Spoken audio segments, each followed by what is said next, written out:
The Georgia High School Association and Channel 2 proudly present a semi-final showdown featuring the Raiders of Mays and the Tigers of Stockbridge.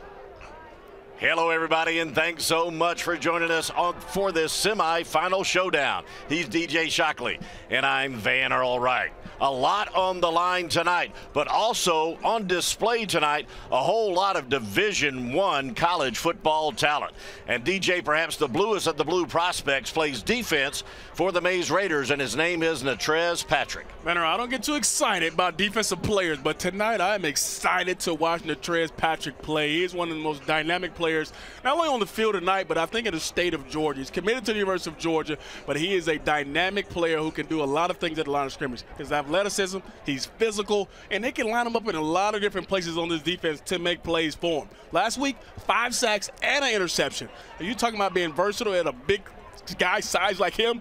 It's amazing what he can do for a defense and what he does to help this Mays Raiders defense. I'm looking forward to see what he can do tonight and if he can wreak some havoc against Stockbridge and that tough offense that they have. It's a tough offense because it's a triple option offense, and very similar to Georgia Tech. It's a tough offense to prepare for, and the key to the Tiger offense, of course, is their quarterback, Malachi Brown. Yeah, anytime you have a triple option offense, you got to have a guy at the helm who can control everything. Malachi Brown is that guy for them. He can do a lot of things with his legs. He distributes the ball to all the guys on the outside, making sure the offense is run properly. You see his rushing yards on the season. He's done pretty well. But don't let it surprise you because of the triple option offense that he can also throw the football. If they have an opportunity to throw the football, he can and is very able to do so. So that's another dimension that I think Mays will have to account for tonight. But he's the key to it, and if he does a good job, they got a great chance of moving on to the Dome.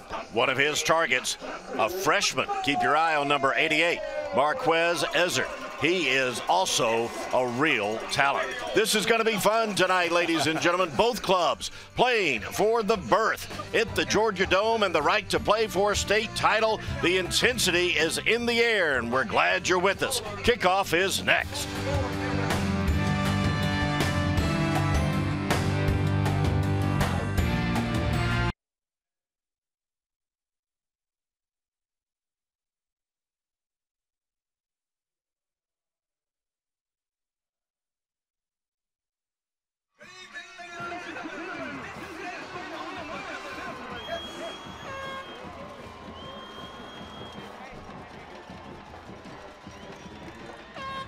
You don't see what's for dinner over there. Tiger meat.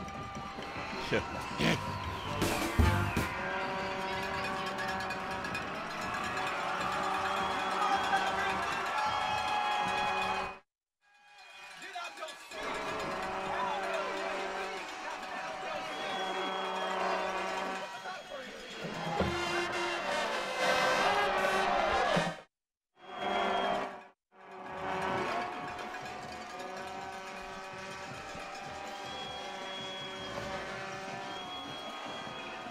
This game here live.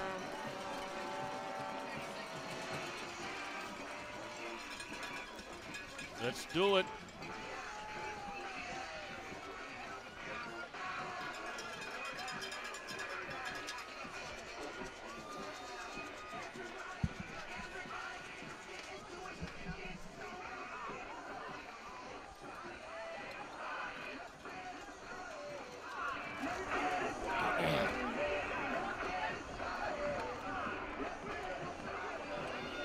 A great crowd from the visiting school, Mays High School, 33 miles away from Stockbridge High School. Uncharted territory for both of these programs. First time that both have made it to the semifinal round of the state football playoffs.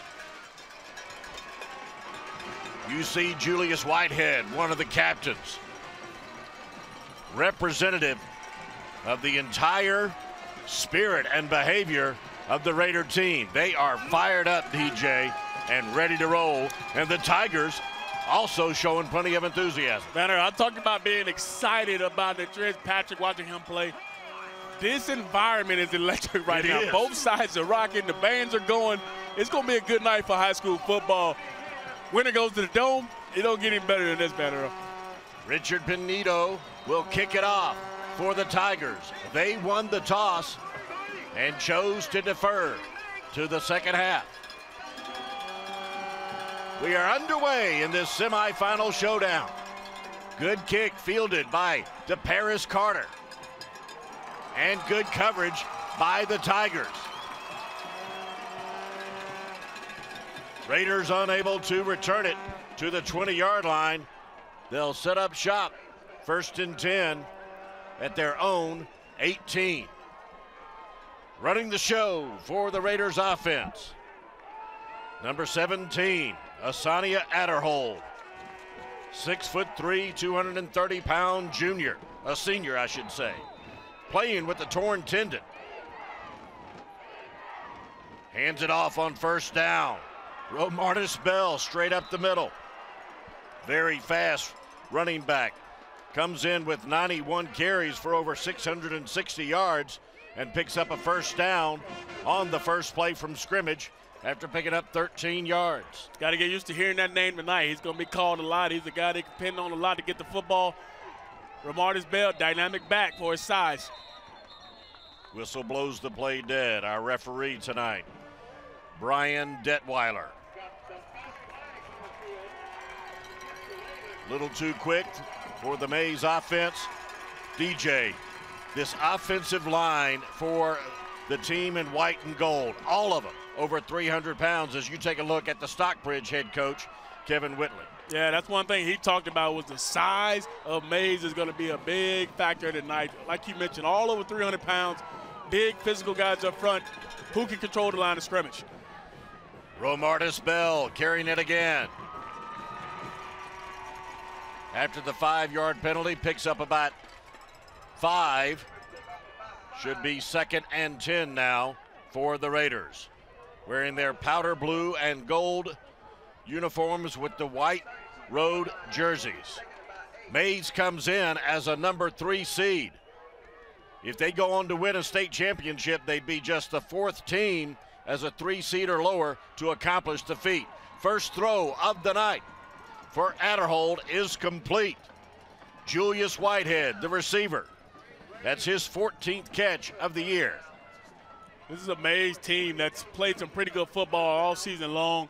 As their record indicates, like you mentioned, being the 3rd seed, these guys are not afraid to play against the big dogs, and they've shown why. And you see just in these first couple plays, picking up chunk yardage, run play, then they throw the football. Don't usually throw it a lot, but when they do throw it, they pick up big yards. Picked up a 1st down. It's 1st and 10 from the 40. Read option right side. Oh, good. Excellent stop. By the free safety, Jarius Shade, for a loss of 1. That's his 2nd tackle for a loss on the season. Jarius Shade Coach talked about him being one of the most physical players on their defense. He's all around the football. Coach said he can play corner. He can play anywhere on this football field. He showed his versatility right there coming up to stop the run. 2nd and 11 for the Raiders.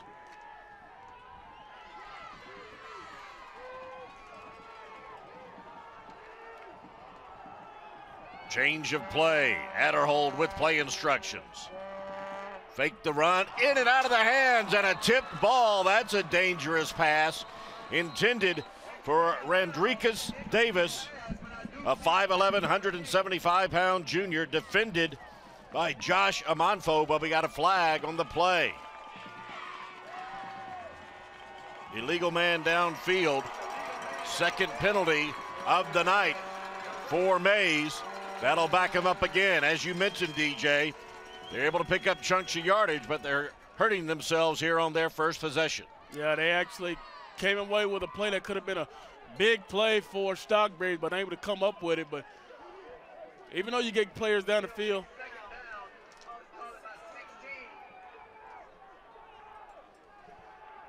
putting herself behind the chains here early, but they've shown they can pick up yards when they need to, and I'm sure this is just part of their offense, getting guys up on the 2nd level. And the reason why that happens is because you see head coach there, Jarvis, right there for the Mays Raiders, who's done a good job for them this season. His head coach, his 2nd season here at Mays, winning a lot of football games for him, as looks like Coach Jarvis just called a timeout. Unsure. Yeah, unsure why they're on a timeout, not sure what they're going to do, but we want to make sure everybody's on the same page. He doesn't like the personality his offense is showing right now, and everybody's hyped up in this building right now. Yeah. You and I, too. And you see number 75. My goodness gracious. 6'5", 360-pound senior Kenan Anderson. And here's how the Mays Raiders have made it to this semifinal showdown, knocking off some worthy opponents. And last week, DJ, what a contest. Their game-winning drive, they had a 4th and 22 they converted, and then they were able to complete a game-winning touchdown pass, Adderhold to Whitehead as time expired. I mean, when we talked to Coach Jarvis about that early in the week, he talked about how that was just one of the biggest wins of their season, obviously because in the playoffs, but the things they had to overcome. They weren't used to having teams score that many points on them, usually only giving up around 14 points a game, but for Jones County to go out and have a chance to win the game, they have those big 4th down plays. Rejuvenated their team, I know.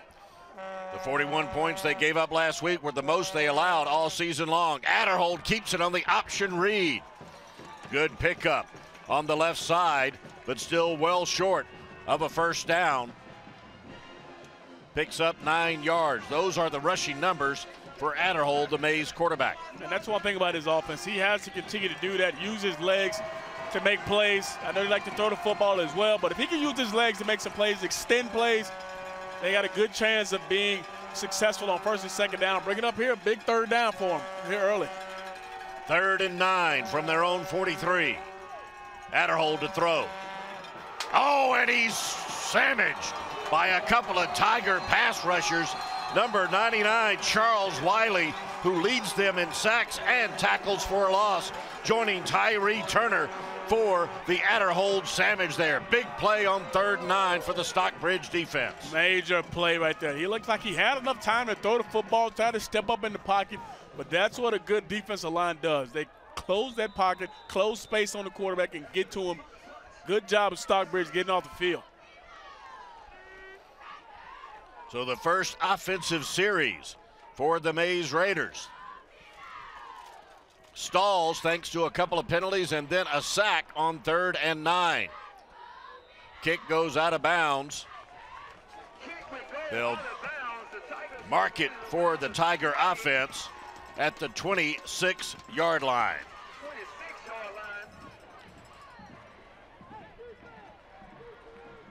And there is the quarterback for the Stockbridge offense, Malachi Brown. DJ already explained to you he is a dual threat, both running and throwing. Comes in having completed 56% of his passes, over 1,300 yards through the air. 1st and 10 for the Tiger offense. Here comes the triple option. Brown keeps it on 1st down. Picks up about 4 yards on that 1st down run. The thing about Malachi Brown is he started as a sophomore last year. He was 6-1 as a sophomore, and Coach really believes that experience has helped him this season. And you can see the rushing yards on the season. They expect and demand a lot out of him at the quarterback position. And in the triple option offense, you have to have a guy at the helm who can do that, as I talked about in the open. 2nd and 6 for the Tigers. Brown keeps it again. This time dropped at the line of scrimmage. Marquez Daniel with his 57th tackle of the year. Coach Jarvis says they call Daniel Big Dog. He plugs it. He knows how to stop the run at the line of scrimmage from his defensive line position. And you need a guy like Big Dog in there in a game like this where they run the triple option offense to get penetration up front. You see the numbers on the season. If you get penetration, you stop this offense before it gets started, and that's how you'd be successful versus the triple option.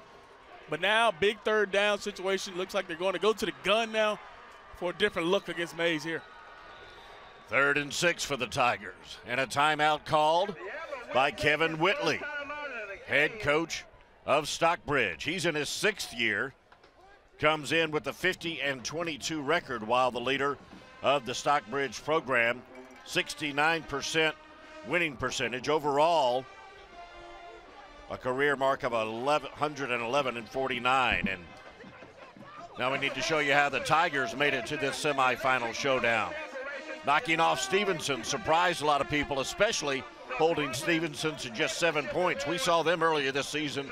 They certainly were a talented team as well. Yeah, we thought Stevenson was a very impressive team. I thought they did a lot of great things when we saw them earlier in the season, but Stockbridge really shut them down, 27-7, as you can see right there, in a big, big win last week in the quarterfinals over Houston County. So this is probably the biggest match for them this season. Athletically, these guys match up really well, so it'll be interesting to see how this game pans out. Whitley has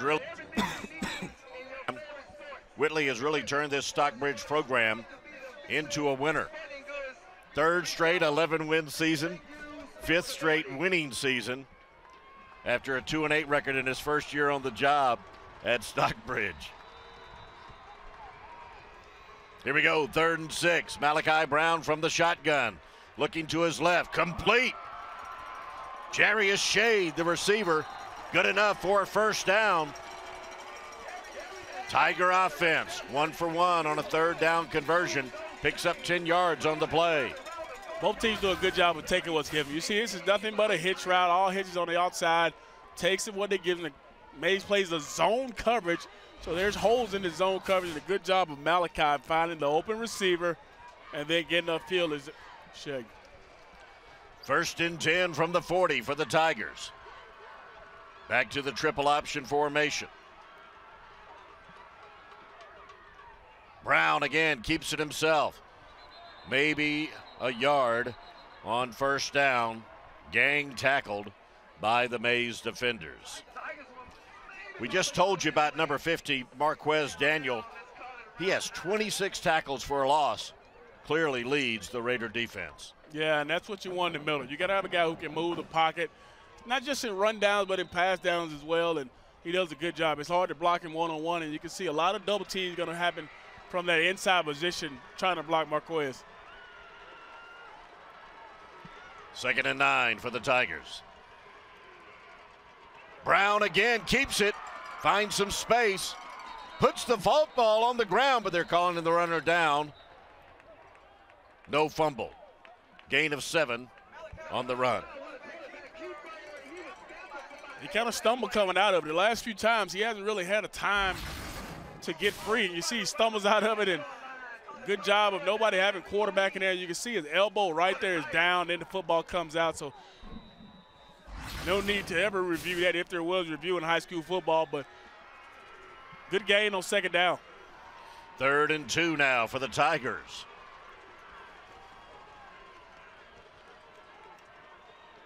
Nowhere to go. Number 36 on the big stop for the Raiders.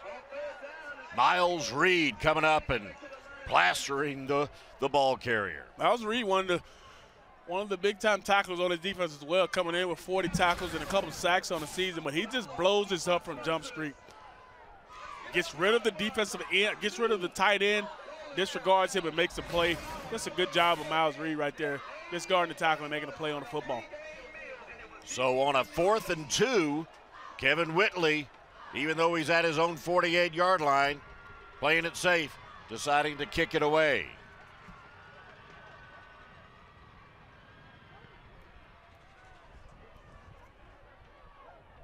Pretty good kick. Mays will let it bounce. To Sean Brown, one of the senior captains for the Raiders, the return man. And the ball will be down inside the 15-yard line, right at the 12. And that's where the Raider offense will have their 2nd series of this semifinal showdown. But they're going to be backed up even further thanks to the holding penalty on the return, an unnecessary penalty since the punt was not fielded at all by the return man.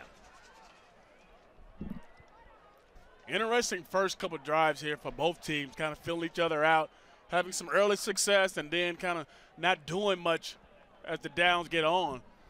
So I expect to see a little bit more from both offenses on these opposing series because both times have had time to fill it out. Like you said, we both are excited. They're excited. They're excited. It's the quarterfinal. Nobody's ever been to this point of the season, semifinal, so everybody's looking forward. They just got to settle down and now make some plays. Mays High School, the first Atlanta City school to make it to the semifinals in the Georgia High School football playoffs since Grady did it back in 2005.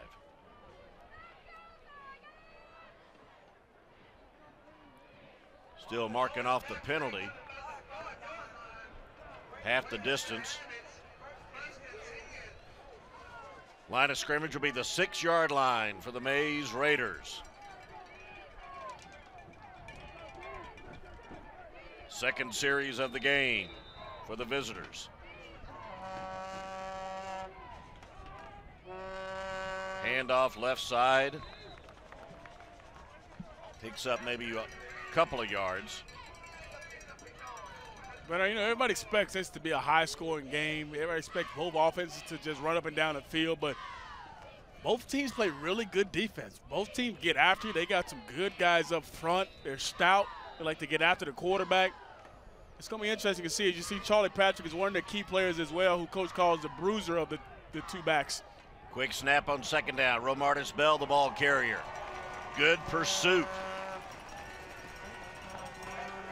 Number 5, one of the cornerbacks, Jamari Clark, there on this run stop after a gain of 2. Yeah, Coach calls Jamari Clark Mr. Consistent on the back end for him, always doing what he's supposed to be in the spot where he's supposed to be and playing some solid football. But I think this Stockbridge defense really runs to the football really well. Big third and long here. Now they come up with a big play. Adderhold to throw, complete, right side. Ranricus Davis, the receiver, picks up a first down.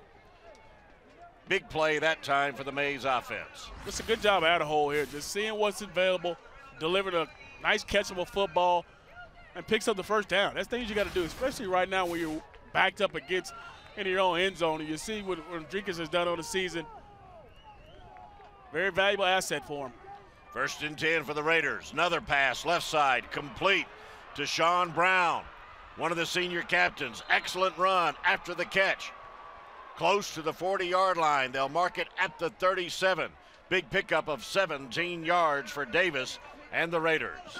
I like the difference in play calling right now from Mays. They're doing something different. They try to run the football. It's not working in the edge. Now they start throwing the football down the field. Stockbridge is playing off coverage, and Tyshawn is another superior athlete for this Mays offense that has been very productive. Averaging more than 15 yards per catch. Back to the ground game. Charlie Patrick with his second carry of the game. Came in with 93 carries, but only picked up a yard that time. But he has been averaging 6.5 yards per carry through 13 games for the Raiders. It's just like I just talked about. They try to run the football, try to keep them honest, and it's not really working right now. I expect them to throw the football now. You see they got a little 4 wide set with the tight end. Adderhold to throw, complete to Brown. He breaks away.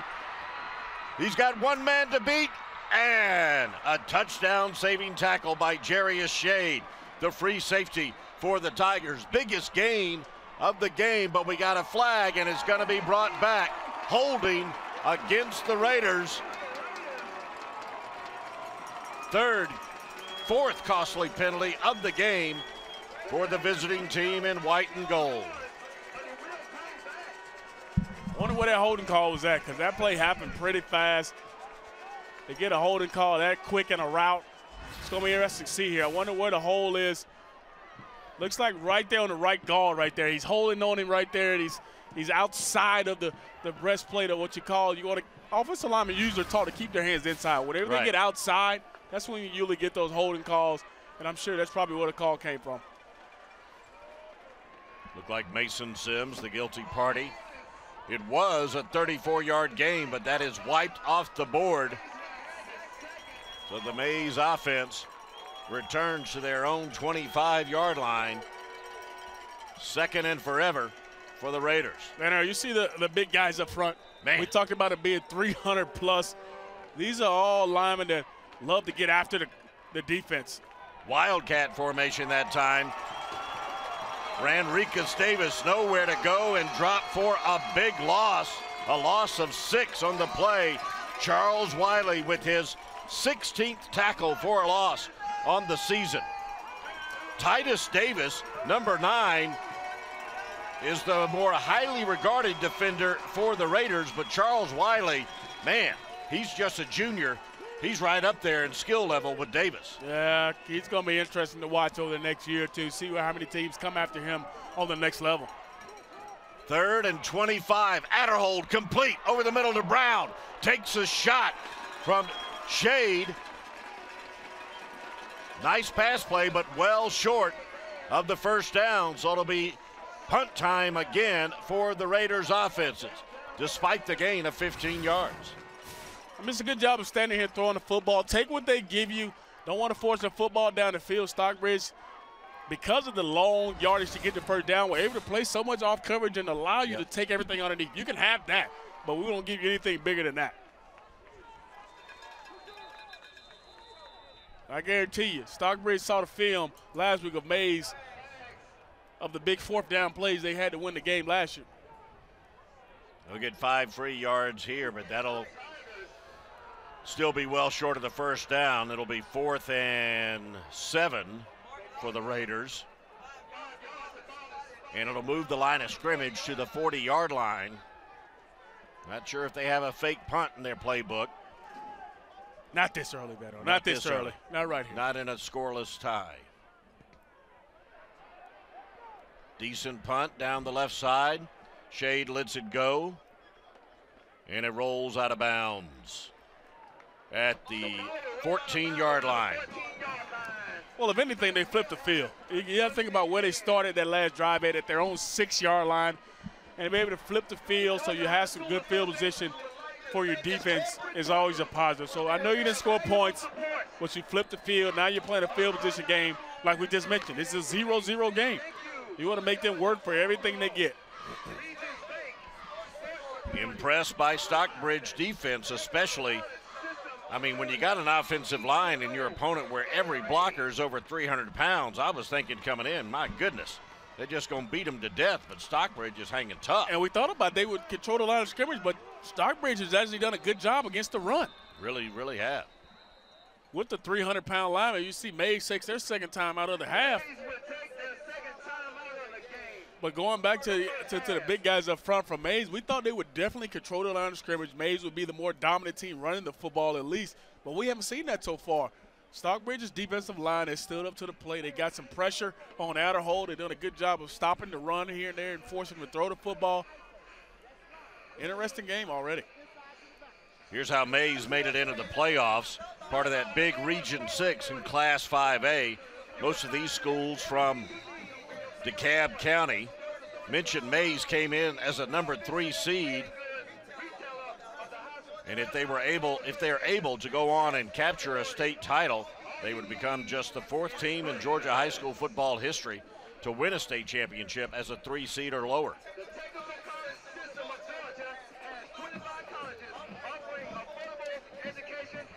Stockbridge's offense averaging 34 points per game.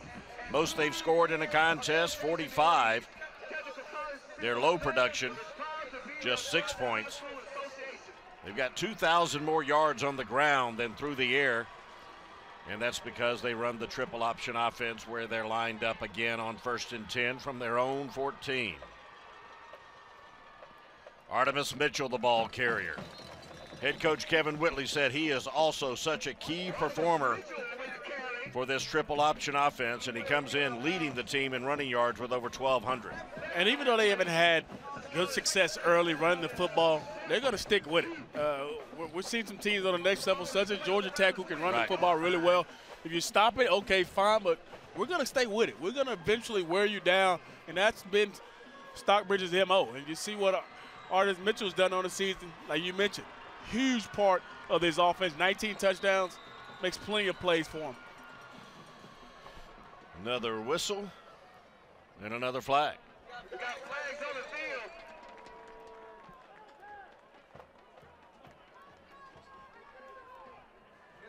Mays lining up offside. Mays is just killing themselves with penalties. 6th penalty of the game so far for the Raiders. Kevin Whitley will take it. And I can tell you right now, you see Coach Witt right now, it's 50 degrees outside and he's sweating. That's how intense of a game it is out here right now. This is for it all. This is to take it to the Dome and get your team in the championship.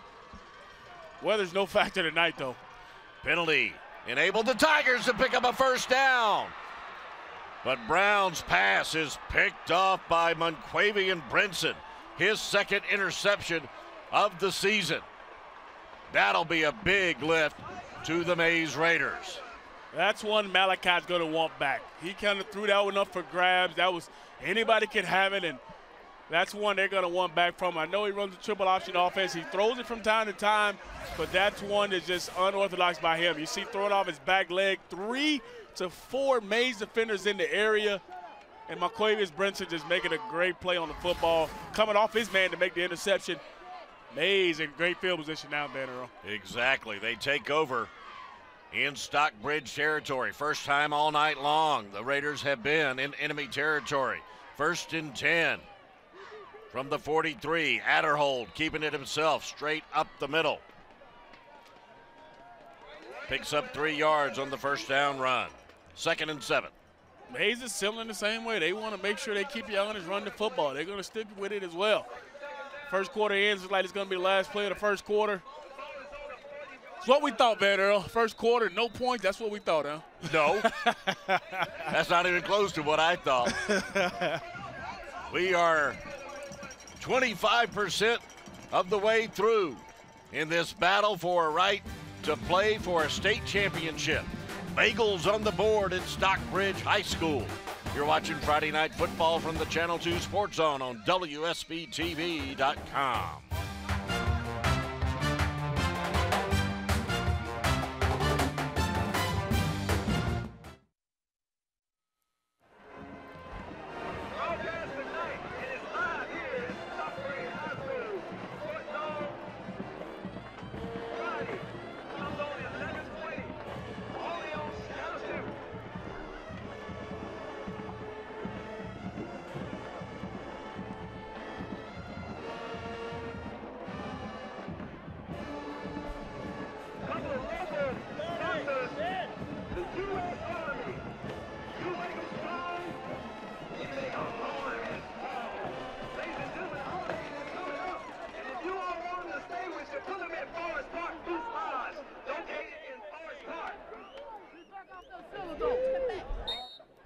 If you need money, fast, go to Fast Cash Advance and get cash fast.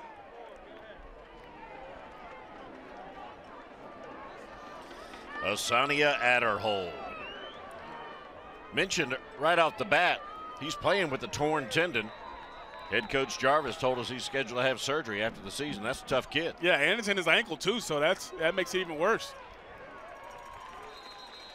Handoff on 2nd and 7. Once again, the Tiger defense is there to stop the run. A loss of a yard. Tyree Turner in on the tackle, as well as Carlton Woods. Now, he brings up a long third down here, and Adderhold, he's used to throwing the football. Last week, he was 25 of 39, 352 yards and 4 touchdowns, so he can throw the football around the field if he needs to, and they're going to need his arm right here. Can they capitalize on the great field position from the interception? Saw a quick look at the left defensive end, number 9 in orange for Stockbridge, Titus Davis, and there's Adderhold to throw. Complete right side. That's DeParis Carter down the right sideline and in. DeParis Carter showing the speed. The playmaker for the Raiders takes the pass and takes off. Touchdown, Raiders. Coach Jarvis, when we talked about DeParis Carter, he said he is the MVP of the playoffs. He's got a kickoff return for a touchdown. He's had some big plays. He scored 5 TDs, and Coach said 3 of them have been brought back. He has been the true MVP for the Mays Raiders offense in the playoffs, and he's picking up where he left off last week. So DeParis Carter on a simple curl route, right, 10-yard curl route, and he turns it into a touchdown. Huge play, capitalizes on the interception for Mays. First catch of the night for Carter, and he turns it into 6 points. Trenton Jamison with the successful PAT. Mays struggling offensively, and boom, just like that, the struggles end with a 42-yard touchdown toss. Mays leads it 7-0 on WSBTV.com.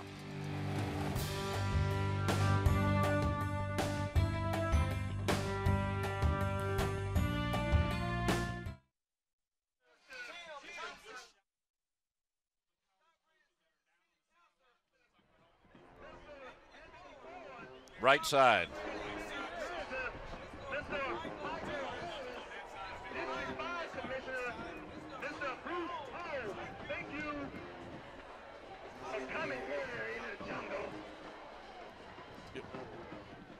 What was that red team with the S? Was that? I think that was Kennesaw State. No, they're brown and gold. But they had a K and a S, though. Oh, yeah? Maybe they changed the colors. They should change their colors. You talking about this guy right here? He had a K and a S on his shirt. No. I didn't see them. Some guys had it almost looked like Stanford or maybe NC State. Maybe it was NC State.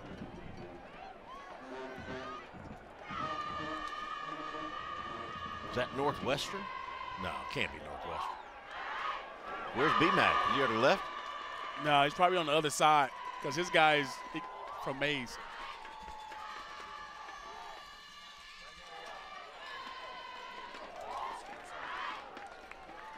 Scoring drive of just 3 plays. It only took 62 seconds. It went 43 yards, and it was capped off by a 42-yard TD toss from Adderhold to Carter.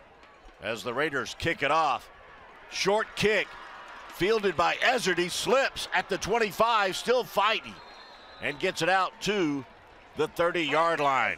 We just showed you a shot on the sideline. Those are all college coaches, DJ, all recruiters, proving just how much Division I talent is on the field tonight. Oh, there's at least 15 players who can play Division I football tonight. And you're looking at Mays right here. This is just Mays. There's plenty on Stockbridge's side as well. But all these guys, all these recruiters are here to see these guys up close and personal in this big-time playoff game versus the best in the state. So it shows you the talent that's on the field tonight. Absolutely. Stockbridge takes over. 1st and 10 from their own 30. Malachi Brown on the keeper. Picks up a first down and finds some room down the left sideline. Gets it into Mays territory. Steps out at the 47-yard line. Big gain for the Tiger quarterback. 27 yards on the run. Well, here's the thing. Malachi said, listen, I just threw an interception. I hurt my team. They came down and scored a touchdown on it. I have to make up for it, and he did it right off the bat with his legs, getting his team in a great field position already. Now they can't do anything to push themselves back. They got to make sure they stay ahead of the change, but a good job of starting this drive with the big run on first down. Now the nerves and the jitters are fading away, and some real talent is coming out. Triple option handoff to Miles Vaughn. Head coach Whitley told us, if he's 5'2", I'm 10'2". But he's 175 pounds. He's a senior. He's a short guy. We're talking about number 33, but he still has run for 400 yards this season. Yeah, once you get to this type of football in the playoffs, size doesn't matter. You talk about Miles Vaughn, you see what he has done there. Look at his yards per carry, 8.2. That tells you the first guy doesn't make the tackle. He always extends plays. Size does not matter right now. It's all about the heart, the desire that you have right now. You got a man down from Mays. Hard to see what number he is. But hopefully he's all right. Maybe the wind is knocked at him right now, but hope he's okay. DJ, let's take another look at the touchdown, the one that has been scored so far, this 42-yard pass from Adderhold to Paris Carter. Yeah, nothing but a curl route. 10 back to 12, right at the first down marker. Make that one guy miss. And now the Paris uses his speed to get to the corner, and all the rest is him. Like I said, MVP for Mays in the playoffs right now. So good job of turning a simple first down play into a touchdown. And again, as DJ mentioned, head coach Kevin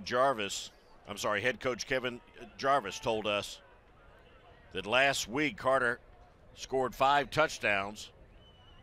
3 of them were called back. Show you what kind of playmaking ability he has, and it looks like it's a rough go right now for the injured Mays player. Yeah, word we're hearing is something similar. Something really serious happens to his arm. You can see they're trying to make sure it's stable. Put on a splint. hopefully he's, it's not really serious, but I mean, we're hearing it's something that's not too good with his arm there, and looks like he's in a lot of pain.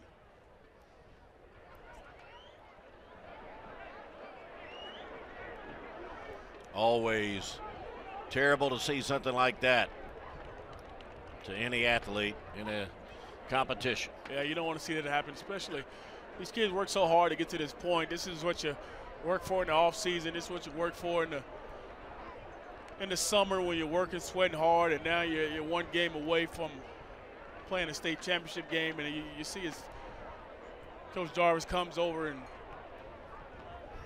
wishing him well, and I'm sure his teammates are really sad for him, as everybody is in the stadium. You don't see anybody get hurt at this juncture.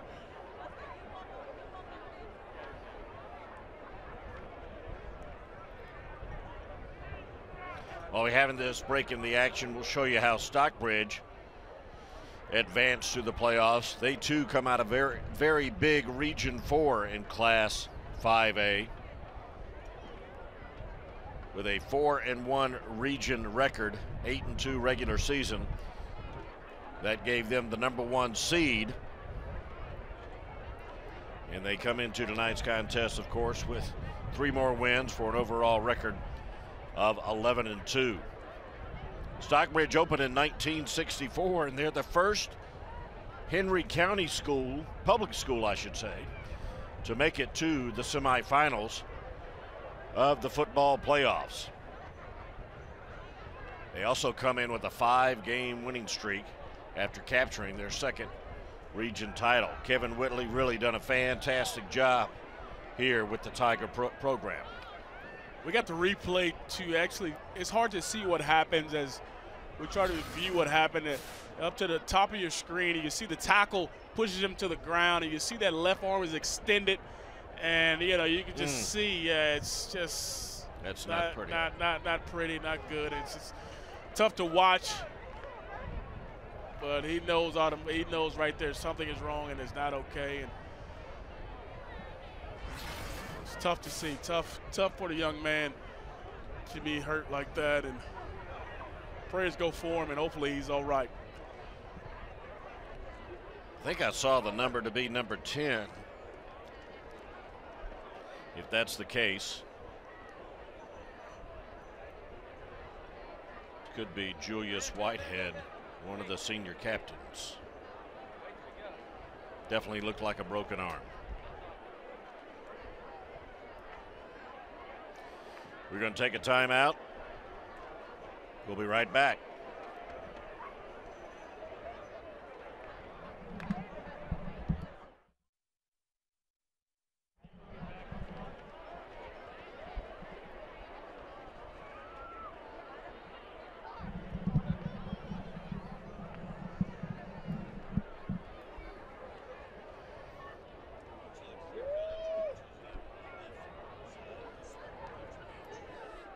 You think?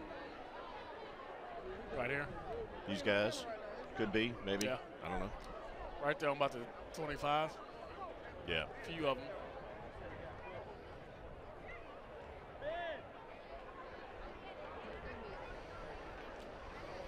Talk about this lull. We'll talk about this lull. Yeah, it looks like, you see something on there. Or that one guy, I don't know about the other guy. Daryl.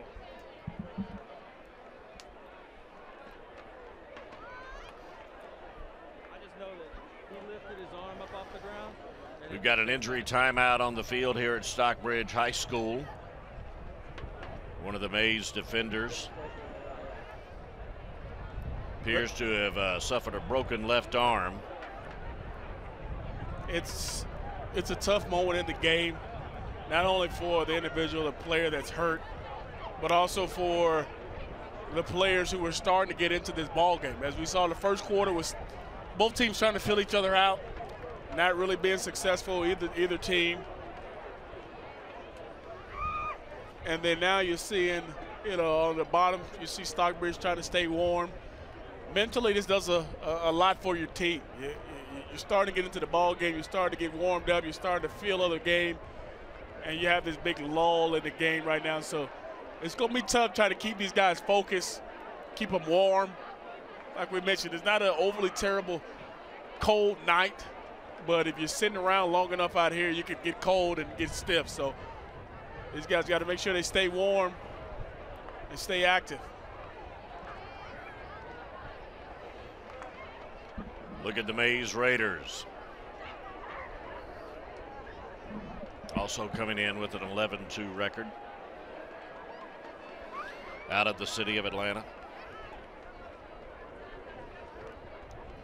A lot of concern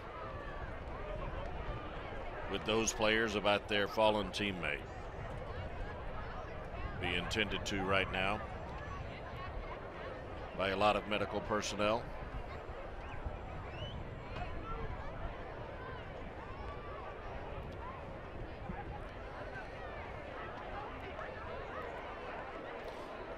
We mentioned that Mays was able to advance to this semifinal showdown thanks to a really amazing win a week ago against Jones County. They were facing a 4th and 22 on the last drive of the game.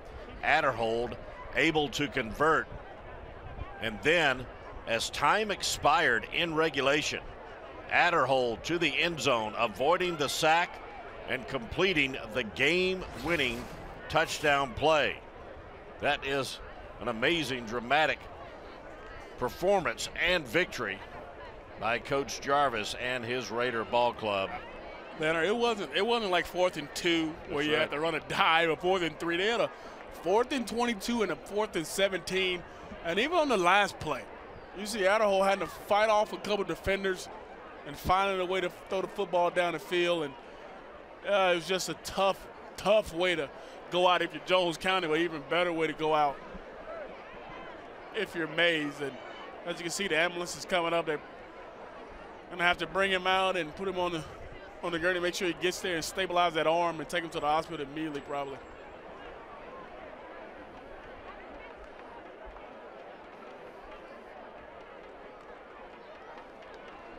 Might be a dislocated elbow, might be a broken arm. Either way, it's serious. And we're going to take another timeout while the injured Mays player is being tended to. The Raiders lead it 7-0 on WSBTV.com.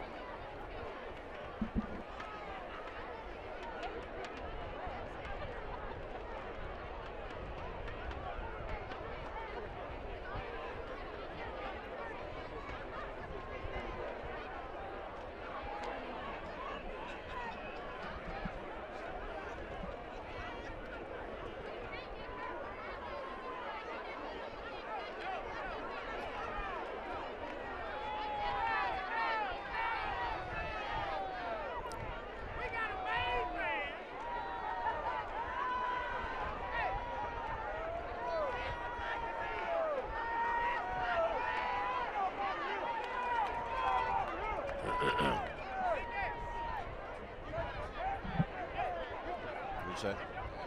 Yeah.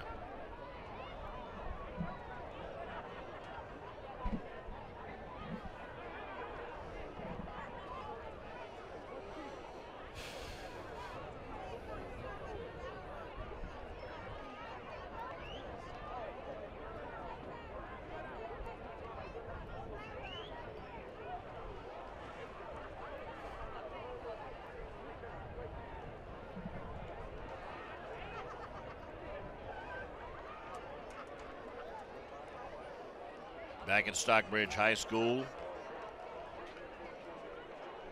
we're showing you the ambulance because we have an injured Mays player still down on the field. You see his left arm has been wrapped. Obviously, it looks like they're planning to bring the gurney out so they can take that player straight to the hospital. Looked like on the replay he had his left arm trapped underneath as he was going to the ground. Yeah, you got to couple that with also a big defense, a big offensive lineman falling on top of you. It's just unfortunate the way he fell. He gets caught up underneath, and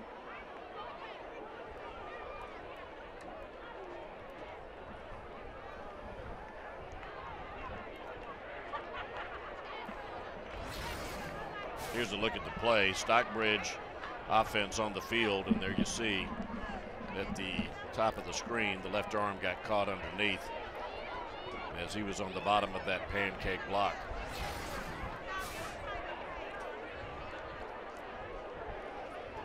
Early on in the second quarter here.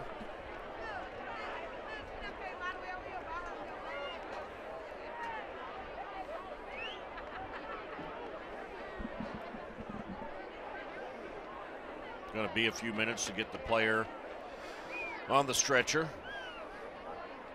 And we've been informed by the referee crew that they'll give the teams a couple of 3 minutes to warm up before resuming the action.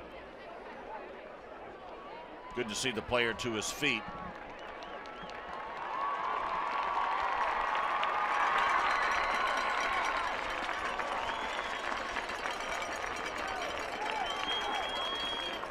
You feel bad for him. You do. You know, he's been a key contributor to this defense and to this team all year, and to see him go down like this, but that's a good thing of having great support out here now. You got a lot of people who know exactly what to do in situations like this. Ambulance was ready. You got some good PTs out here who's been around the game a lot, so it's good to see him get the proper treatment at the proper time. And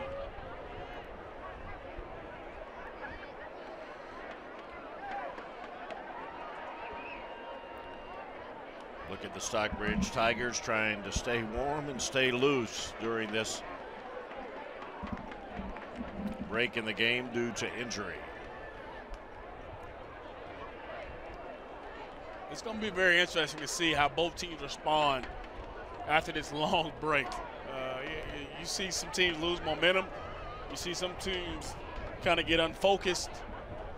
And as a player, I'll be honest, it's hard to come back after you just saw a pretty bad injury. It's bad to snap back right into place. And that's what people don't realize is, you know, athletes, you still have those moments where you're a little shaky about what just happened, and it's hard to put it out your mind. You still see it 1 or 2 or 3 plays later, but you got to find that switch. You got to be able to switch it and be able to turn it over and start playing at that high level, that high tempo, and play fast like you've been playing. So it's going to be interesting to see which team can respond after this, because we actually thought that, hey, Mays had a little momentum. Right. Stockbridge just had the big run by Malachi Brown. He was going to have a pretty good field position here. So it's interesting to see, does it help Mays or does it hurt Stockbridge? Well, you were talking about how, you know, it's disturbing and can be pretty distracting as a player when you've seen a tough injury that was tough to watch. Now it can be tough when you're for this young man. in the middle of the action. We do practice safety here in the jungle. Good job, young man. Fans from both schools responding appropriately. Good to see, and you see the left arm wrapped. I hope they gave my man some meds right there on the field, because I know I've been in that position before, and as soon as it happens, it hurts like I don't know what. What's your worst injury, or most painful maybe? I think when I first tore my ACL. Man. I tore my ACL. I knew it right there on the field. I could hardly walk on it. You see some guys who tear the ACL, they can just walk away. It was tough. I couldn't even get up and walk off. As soon as it happened, they had to come get the gurney. I had to be taken out on the stretcher. So My dad told me when he tore up his knee, it felt like a red-hot poker. Somebody stuck a red-hot poker. Yeah, it doesn't similar? feel good. No, it doesn't feel good, I'm sure. At all. So we'll reset the situation where early in the second quarter, the injury occurred on a first down play for Stockbridge. They've got the football at the 47-yard line in Mays territory. And right now they are facing a 2nd and 9, and they're trailing by 7. This is a semifinal Georgia high school football playoff game. The ball is on the 48. Both clubs battling for a chance to play for a championship at the Georgia Dome. And we are ready to return to football here on WSBTV.com. We wish that young man all the best. He's been loaded into the ambulance and he'll be on his way to the hospital as play resumes, and the ball is handed to DeMar Chanis. Lots of running room down the right side. Gets it down to the 25-yard line of Mays. A gain of 27 yards for Chanis, just his second run of the season. Not to say Stockbridge has overcame it faster. They just came out with a better play. Good job on the outside of blocking number 59, Justin Richardson, who set the edge.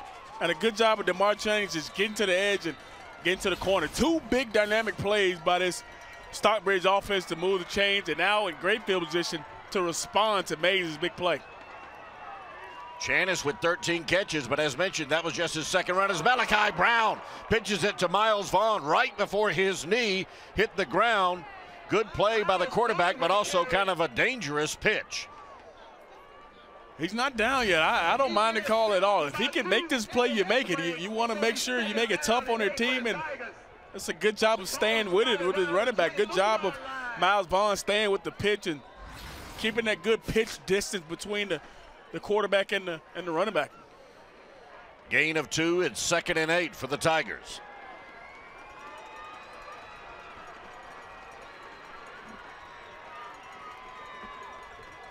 Vaughn in motion, Brown to throw, looking right side, going over the top, wide open, complete to Jamari Clark. Touchdown, Stockbridge. No flags. Just a great response there. Just a great job of Malachi coming back down the field and making plays. This is nothing but the running back coming from out of the backfield on a wheel route. Defensive back does not get enough depth. He does a good job of landing over the top. Just a great response by Stockbridge. 5 plays. Less than a minute on the scoring drive. And they're going for 2 and complete. Nice call by head coach Kevin Whitley. Complete to Jawan Jackson. So Stockbridge takes the lead after answering Mays' touchdown. They go up a point, 8-7. Kevin Whitley with the call, and he's fired up that his team was able to convert. It's a 1-point game with 10 minutes and 3 seconds to go in the first half.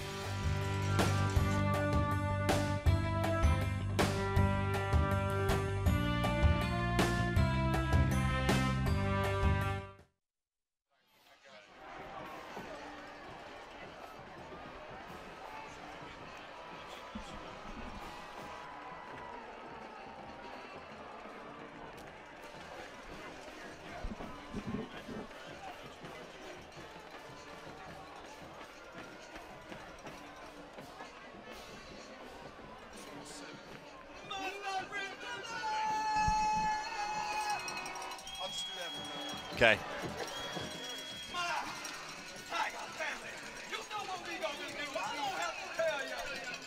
What?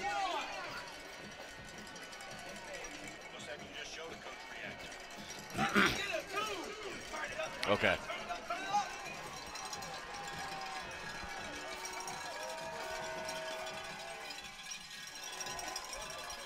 Right at the 10-minute mark of the second quarter, and how about that play call on the point after from Kevin Whitley, DJ? Semifinal, baby.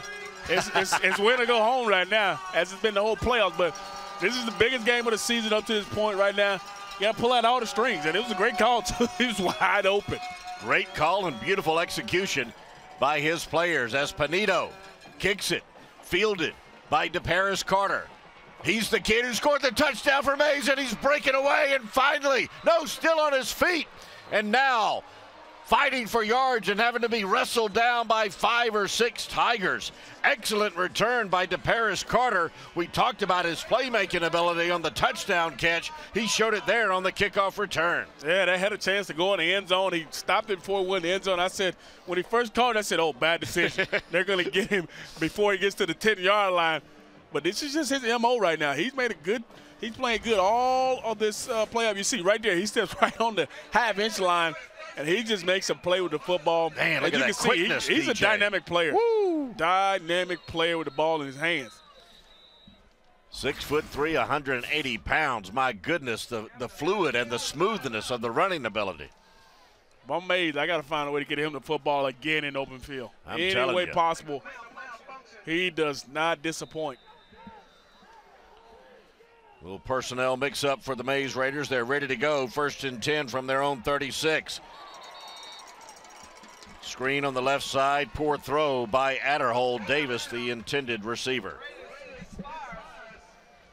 Here's a look at the first touchdown of the night for the Tigers of Stockbridge. As you can see, it's just his wingman coming out of the backfield on a wheel route. It's a good job of pitching, catching right there. Now a good run by the Mays Raiders on the right side.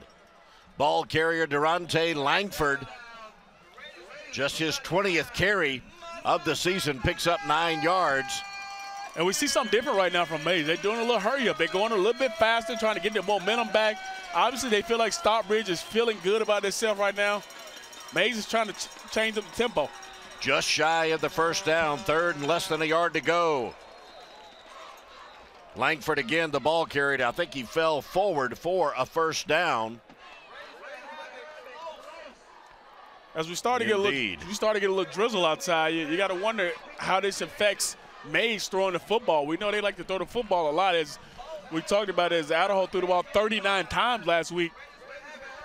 They got to find a way to make it happen in this little driving little storm here, a little rain. First down for the Raiders. 1st and 10. Adderhold to throw. Intended for Langford left side. That's 2 poor throws in a row for Adderhold. Not really stepping into his throws, or maybe the moisture. And that's on this drive. You got a little of this, little debris in the air with the rain, and a little bit of it maybe affecting him throwing the football. Like you mentioned, he didn't step into that one, but at the same time, he hasn't had the issue until this drive when we start seeing the little precipitation in the air. 2nd and 10 for the Raiders. Play action. Adderhold keeps right side. Nowhere to go, and he has a seat and loses 2 yards on the play. It'll be 3rd and 12 for Mays High School. I like the play call. They had what they wanted. Adderhold just does not have the speed to get to the corner. This is a Stockbridge defense that can run. You can see he has the edge, but he just doesn't have the speed to get there. So good job of Stockbridge forcing him to go east and west, and then just going and running to the football and corral him. But brings up a long 3rd down right now. 3rd and 12. Titus Davis in on that stop, along with Tyree Turner and David Brown. Adderhold to throw. And a whistle blows the play dead.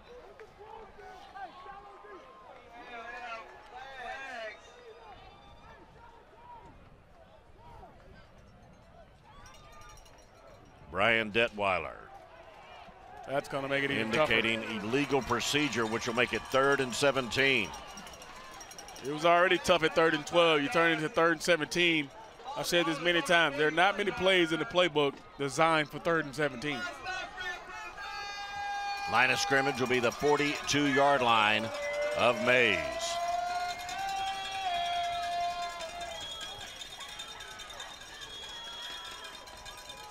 Offensive coordinator for the Raiders, Kerry Hood.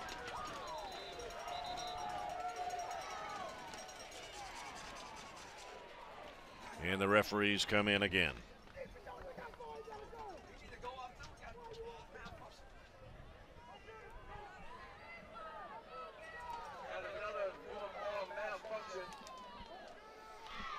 I believe we're ready.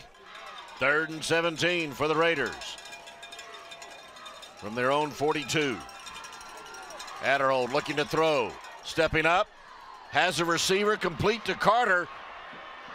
Oh my goodness, he picks up a first down on 3rd and 17. DeParis Carter, the man responsible for the Mays touchdown, also picks up a huge first down, a gain of 29 on the play. Manner, I blame that on me. How soon do I forget? This is the same team that picked up 4th and 22 and 4th and 17, and I doubt them on 3rd and 17. But a great job of him stepping up in the pocket, delivering a good football on the end cut to Mr. Reliable, who I'm going to call now, in DeParis Carter. First and 10 from the 30-yard line. Ball carrier is Romartis Bell, left side. Picks up a couple on first down. But again, on 3rd and 17, Adderhold to DeParis Carter, a gain of 29 to keep the drive alive. Clutch play by those two players. Very clutch play. They actually caught Stockbridge in a man coverage, and DeParis Carter beat his man to the inside, and Adderhold did a good job stepping up in the pocket. And we mentioned what he's done not only throughout the season, but what he's done in the playoffs. Mr. Reliable, Mr. Dependable, that's DeParis Carter. 9th play of the drive. Adderhold left side has his pass knocked down. Looked like either Wiley or Turner. Wiley is 99. We've seen both those guys tonight play on the other sideline of scrimmage. We've seen this a couple TFLs. Those guys play really aggressive football up front. As you can see on the replay, if you can't get to the quarterback, get your hands up. And you can see right there, Tyree Turner gets his hands up and deflects that football. Looks like they might have had another first down with a good job of getting his hands up. 3rd and 6 for the Raiders.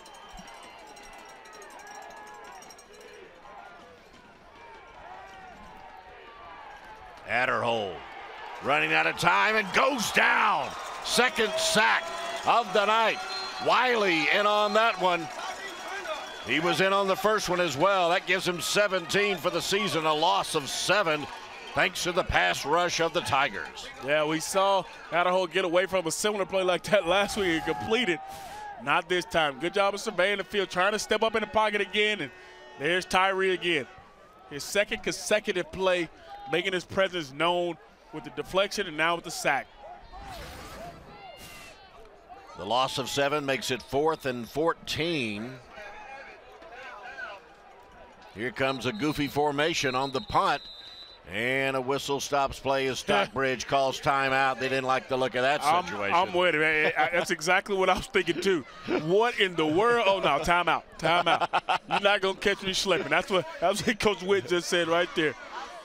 You see both teams bringing out some unusual looks, doing some stuff they usually haven't done. We saw Stockbridge go for it on the field goal to get 2 points, and now you see Mays trying to do an unconventional set here. Like you said earlier, it's the semifinals. Anything goes and every play is available. Line up. We want you to see this before we start. Hey, everybody point to the eligible receiver. Hey, watch that center. Hey, hard count. Watch that center. Watch the eligible receiver. You got the center. Watch that center. Hey, listen to me. They got to get 15 yards. Even the 4 guys on the center, back up 5 yards. Everybody, we all have 3 people. Here we go. Got him, baby. As you can see, Coach Witt there, the key thing he said was, hey, they need 15 yards. If you can back up 2 more yards past the marker, give that up and allow come up and make a tackle. But the biggest thing he said was count the eligible receivers. Make sure you know who can catch the football, who can hurt us. So now the more conventional punt formation for the Raiders. Bobby Spence back to kick it away. Just a very high kick and not deep enough to really cause any problems for the Stockbridge offense as it goes out of bounds.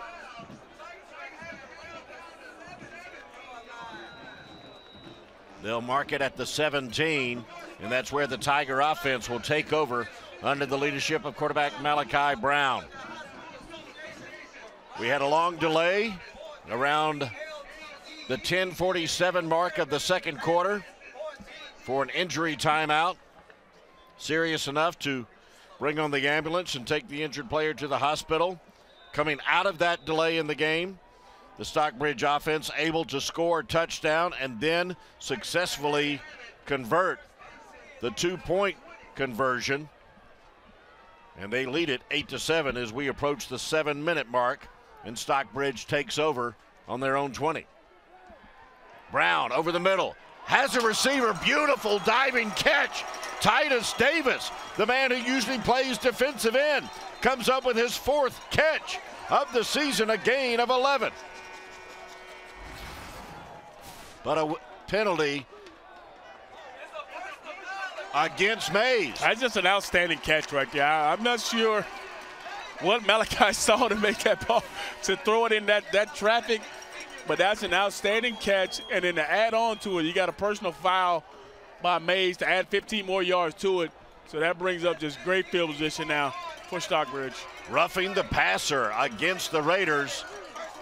That's their 7th or 8th penalty of this first half, and we still have a little less than 7 minutes to go. The penalty moves the line of scrimmage into Mays territory. Stockbridge continues to possess the momentum. Less than 7 to go in the second quarter. Triple option. Mitchell, the ball carrier. Not much, maybe 2.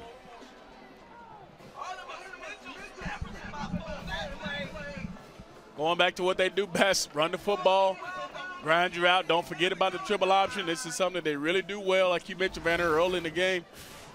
They have over 2,000 more yards run the football than pass, and they will throw it. But this is where the bread is cooked right here, run the football. They picked up 3 or 4 yards. See what happens there on second down. Gave him 3 on the forward progress. It'll be 2nd and 7 for the Tigers. A lot of shifting for the Mays defense. Oh, the bad decision by Malachi Brown. The run was stopped. He tried to pitch at the last second, put the ball on the ground, and it was recovered by the cornerback, Khalil Brooks, number 7. First turnover of the contest. Momentum swinging back now. Stockbridge had all the momentum, especially after the 2-point conversion. Now it's swinging back to Mays with the turnover here. And you see, Malachi has to make the decision right now. And we saw him do that earlier, and he said, hey, maybe that's not what you want to do. You got to make a better decision. We saw in the past he made a bad decision for the interception. Now he makes another bad decision trying to pitch the ball. Sometimes you just got to take that loss.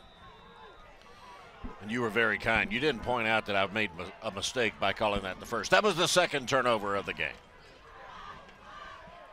Mays takes over. Bell, the ball carrier. Good piece of running by Romartis Bell. He's got plenty of speed. He picks up 13 yards and a first down for the Raiders. Yeah, real patient run as well. I mean, he got stymied up front, didn't panic, just bounced the football outside. You see right here initially, nothing's there. Stay patient, set up his block now. Now it goes north and south. Good patient runner is Romartis. Broke a tackle, extended the run. Less than 6 to go. Adderhold left side, complete to Tyshawn Brown. One of the senior captains for the Raider football team. Picks up 7. It'll be 2nd and 3 for Mays. Understanding what you got outside. You got an off corner. You got an easy 5-yard hitch outside. Take what the defense gives you. Great play on first down. Line of scrimmage is the 38 of Stockbridge. Adderhold keeps it himself on the option read and picks up maybe 2, but I think he's still shy of the first down. Still shy, but we talked about that. He has to be able to use his legs and run the football. Even if he doesn't pick up big yardage, the fact that he is a threat to run keeps that Stockbridge defense honest. 3rd and 2 for the Raiders.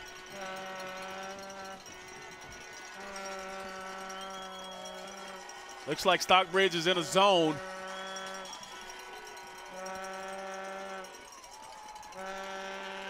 Adderhold complete on the crossing route. Good enough for a first down. Looked like Romartis Bell out of the backfield. Nope. Instead, it's Tyshawn Brown, the receiver on that catch. A gain of 4. Picks up the first down as long as there are no flags. It's a good job of the offensive guy just shielding off the defender and allowing number 2, Tyshawn Brown, to come across in coverage. And no, they didn't pick up a lot of yards, but picks up a first down. Big third down conversion. Extending the drive.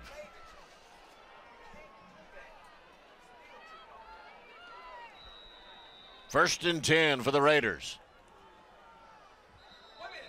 And another flag comes in. Looked like a lot of movement as the ball was snapped there. Illegal procedure. That'll back them up 5. Their penalties are really stymieing any momentum they're able to build. Every time something happens, Man. it happens against them and they hurt themselves. Whether it's on offense or defense, they really stop themselves. And you have a big third down conversion, I should say, and now you get a penalty on first down. Now you're fighting the chains again.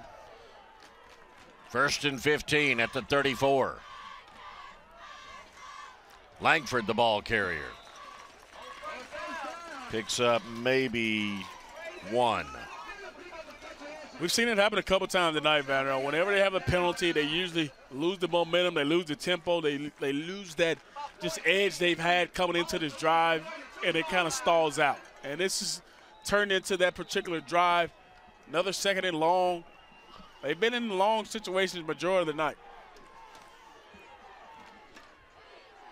Adderhold looking down the middle and then finally taken down. Titus Davis in on that sack, as was Wiley. I tell you what, Charles Wiley, number 99, is wreaking havoc on the passing offense of the Raiders, DJ. The thing about what's happening now is Adderhold has to feel this pressure. I know he's coming from the backside, but that clock has started to go off for him. He has to understand he doesn't have as much time as he thinks, especially with a guy like Charles Wiley with 15 and a half, who's got 2 already tonight. 3rd and 15, and again, Wiley is in as a flag is thrown by the referee behind the play. I tell you what, Dallas Warmack, headed to Alabama, 6'2", 305 pounds, is having his clock cleaned by Wiley, number 99 in orange. And it's interesting because when we talked to Coach Jarvis, he said he's the technician. He said he's our best offensive lineman. He's best all around with his hands, his feet, pad level. And right now, Charles Wiley is taking him to the shed right now. And just look at this. Look at this. It's Charles Wiley versus Warmack. And he's just winning that battle to the quarterback. No footwork that time by 5'9", and it cost him. 4th and forever, so once again, Mays has their drive stalled and they're forced to kick. Bobby Spence has it fielded. Jarius Shade inside the 20 will be taken down around the 17-yard line. You got to give Stockbridge defense credit, though. A lot of credit, man. I'm impressed. I mean, they had the big turnover. Mays had great field position, started to feel like they had the momentum. And just 2 big plays by Wiley, as you see coming off the field there. He should be exhausted because he just really was the key to that entire drive. 2 big sacks on that to finish off Mays.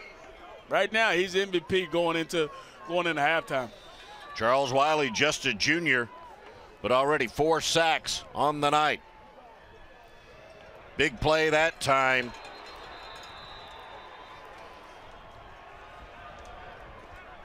Miles Reed with the stop and a loss of 5 for the Tigers. Looks like they get Malachi in this triple offense figured out right now. I know there's no rhythm to this offense at all for the triple option plays, I should say. It is not at all. I mean, they haven't done anything really well, especially when they go to the option part of the game.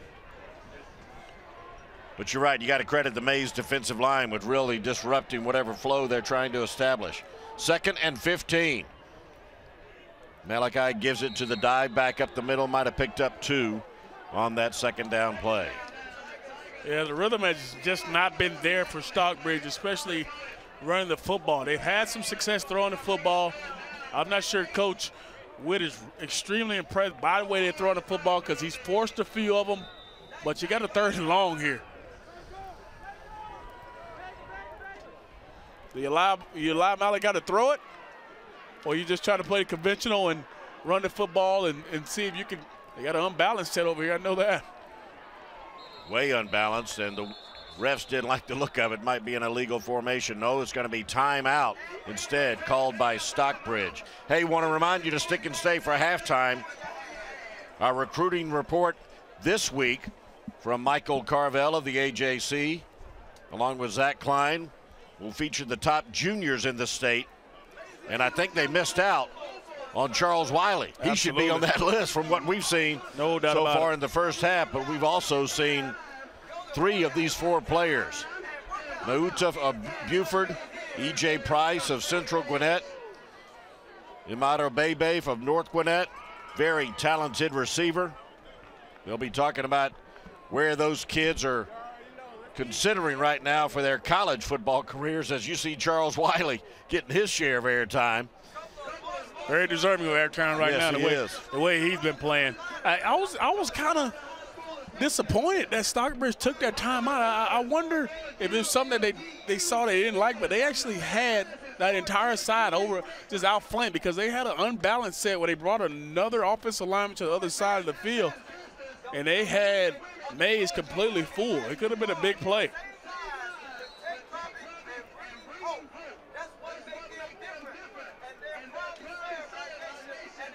One minute, 49 seconds remaining in the first half. Mays clinging to a 1-point lead thanks to a successful 2-point conversion. I'm sorry, Stockbridge. My mistake. Right now, Stockbridge facing a 3rd and 8 from their own 19. Brown to throw over the top. Oh, almost picked off. Intended for Jamari Clark. He caught the touchdown pass. But number 14, Philando Jordan, there on the coverage and came mighty close to his 6th interception of the season. Absolutely. That's what I was going to say. He was looking forward to it, especially being a leader in interception in that backside, but a good job of him breaking that football up. 4th and 8. Kicking situation for the Tigers. Fielded. Oh, beautiful coverage and tackle that time made by Titus Davis, their heralded defensive end. Excellent play on number 2, Tyshawn Brown. That'll result in a 1st and 10 for the Raiders at their own 46-yard line. Look at this coverage by Davis. What else can you ask of Titus? We've seen him on defense. We've seen him stretch out for a pass and catch it. Now we see him covering a punt and making a tackle on it. Titus can do it all, man. That's all I'm saying. So with 1:35 seconds remaining in the first half, Mays takes over on their own 46-yard line. 1st and 10.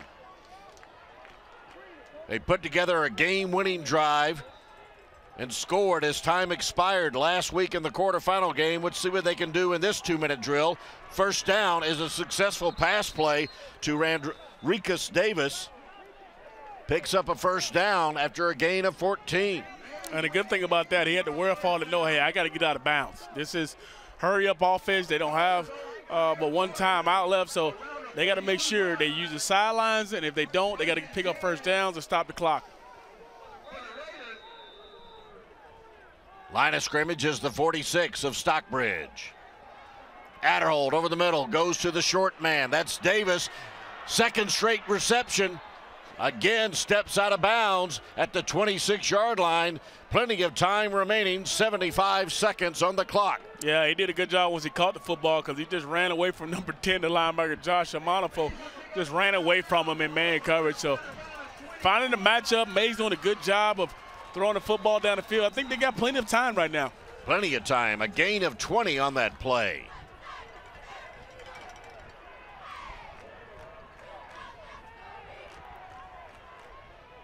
Complete out in the right flat. That's Durante Langford.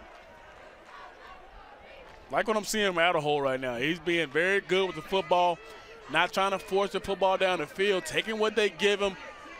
This is a very impressive drive so far for Adderhold as the quarter and half is almost about to close. Gain of 6 on that first down play. It'll be 2nd and 4.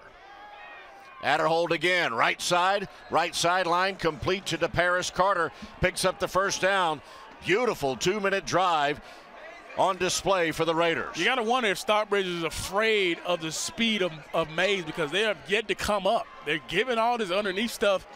They got to find a way to come up and play some man coverage or play tighter coverage and not just give them the easy passes. 1st and 10 at the 20-yard line. Last play took only 3 seconds. Picked up a first down in the process.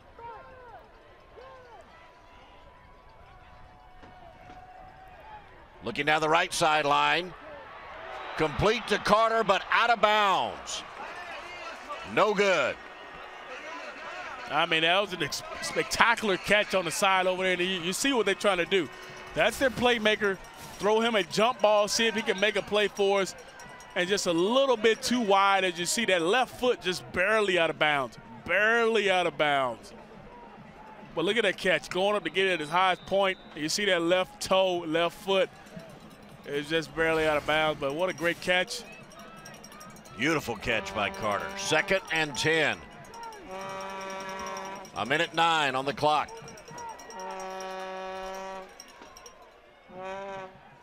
Going back to the ground, Langford the ball carrier. Picks up a couple, 3-yard gain. That keeps the clock running, under a minute to go. Yeah, they don't need to panic. It's 3rd down, plenty of time on the clock, still got a timeout. Everything is still at your disposal right now for Mays, and Mays, Idaho has to be careful here on 3rd down. 3rd and 7. Adderhold wide open, caught. Touchdown, Julius Whitehead. Raiders retake the lead with 39 seconds remaining in the half. Nice job of Adderhold, making sure he steps up in the pocket, finds an open receiver, and delivers an accurate pass for a touchdown. What a drive, Veteran. Beautiful drive. That was an outstanding drive. We saw them do some things we ain't seen all night, and Adderhold was completely in control, as we see Mays is attempting a 2-point conversion of their own here.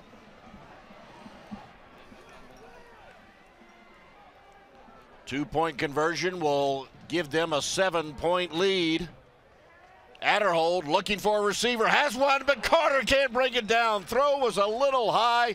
Carter, showing what he's been able to do so far in this game, probably knows he should have had that catch. Oh, yeah, he should have had that one. That was an excellent job of Adderhold just staying patient with it. He wanted to find Carter. He was one-on-one, and a good job of breaking away from the defender. That's a play 9 times out of 10 you probably see Carter make. Carter is 6'3". He wanted that one back. Adderhold telling him don't worry about it, we'll get it back later. But very impressive 2-minute drill by Asania Adderhold and the Mays offense, moving right down the field. Shallow cross coming across the field. You run deep routes on the outside, pushes the coverage into the end zone, and here comes your shallow cross coming across the field, and good job of Adderhold being patient. Finding an open receiver, and I thought he did a great job on that drive, getting the ball to his receivers, and the receivers getting out of bounds, making plays when they got it. 7-play drive, went 54 yards, and only took 58 seconds, capped off by a 12-yard touchdown pass to Whitehead. Here's the unsuccessful 2-point conversion. A little high on the throw. He's a little high, and I think I'm just taking a wild guess here, but I think Carter was worried about his feet a little bit because he had the touchdown play that was out of bounds. You can see as he was coming down, he was trying to see if he got his feet in. Good observation. Pooch kick with 38 seconds left in the half, fielded by Vaughn. He gets it out to the 34-yard line. No timeouts remaining for Stockbridge. Trailing by 5. Got to believe they'll just run out the clock here in the first half. Yeah, because they're not really a team that's meant to have a 2-minute drill throwing the football. And plus, you don't want to have Malachi make any mistakes here before the half and give Mays even more momentum heading into the half. Because you also got to think about it. Stockbridge gets the ball at halftime, too.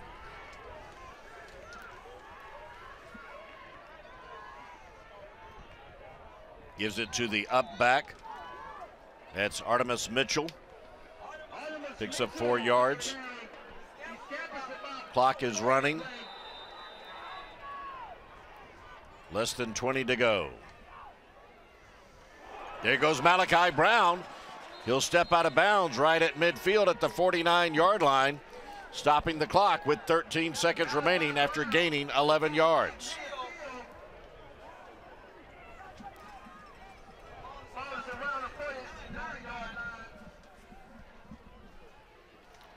"13 seconds remain here in the first half." 13 seconds to go. I think you've got to take a shot here. You gotta find a way to push the football down the field. And even if you get an interception, you throw it long and deep so they don't have a chance to run it back. Brown to throw. Incomplete. Intended for Mitchell. 9 seconds remain. You can see this is not their strong suit. They prefer to run the football, but in this juncture of the game, you got to take a couple shots, take your chances there to see what happens.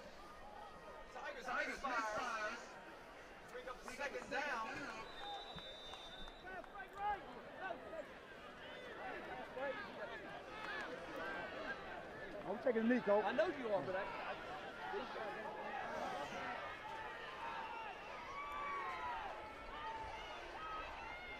And they'll just take a knee and let the clock run out here in the first half. Mays with the 2-minute drill here in the final 95 seconds of the first half. Retake the lead. Miss out on the 2-point conversion, so they lead it by 5, 13-8. But so far, so good. Very competitive semifinal showdown here between the Raiders and the Tigers, with the berth in the state final on the line. Had a long injury delay that slowed down the process, but overall, they're showing a few nerves and jitters, like the kids are afraid to make a mistake, but when they're not playing like that, they're really playing good. You bring up a good thing. They got to let it loose. They got to let it play, because you got to look at there's no tomorrow. If you don't leave everything out on the field, you're going to go home tonight with a loss. So each team has to come out in the second half. First quarter, like you mentioned, a lot of jitters. Second quarter was a little bit better, filling each other out. Then we had the injury. But both teams have to relax in the second half, and it's all about who can execute better in the second half to go on to the Dome. So much talent on display. We've seen plenty of flashes of that on both sides of the football for both clubs. Stick around for our halftime recruiting report, courtesy of Michael Carvel and Zach Klein. They'll be talking about the top juniors in the state of Georgia. Plenty of recruiters from all kinds of colleges in attendance tonight at this game. DJ Shockley and Van Alright proud to be a part of this semifinal showdown that the Mays Raiders leads by 5, 13-8.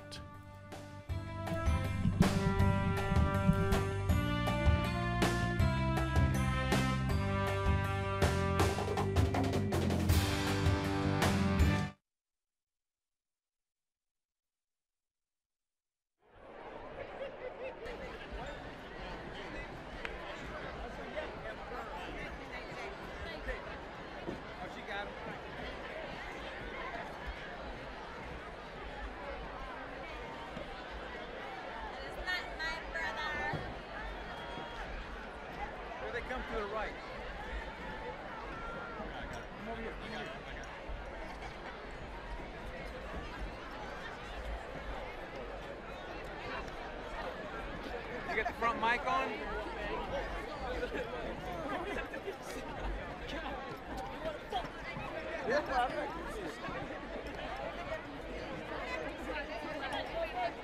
It don't matter.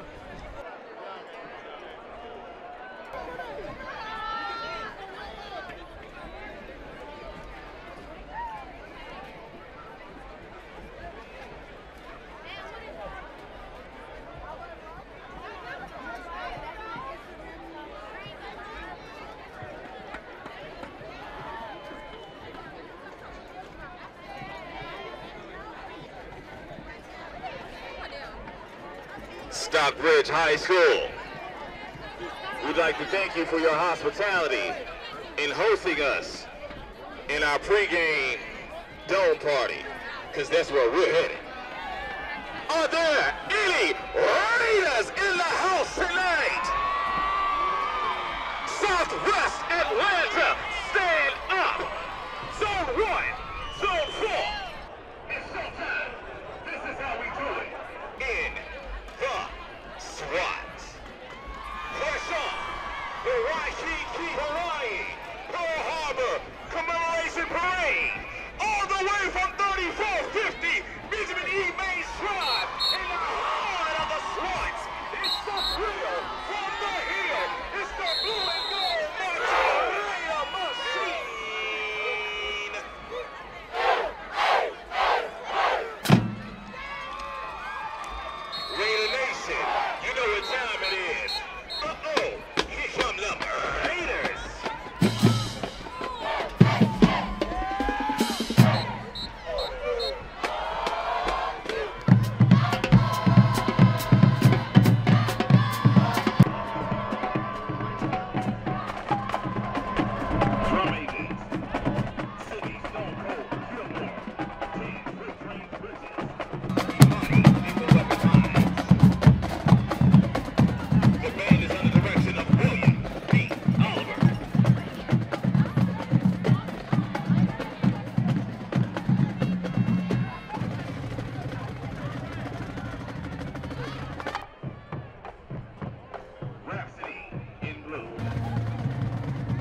court of Mays High School.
Dancing to Star Points, Object of My Desire.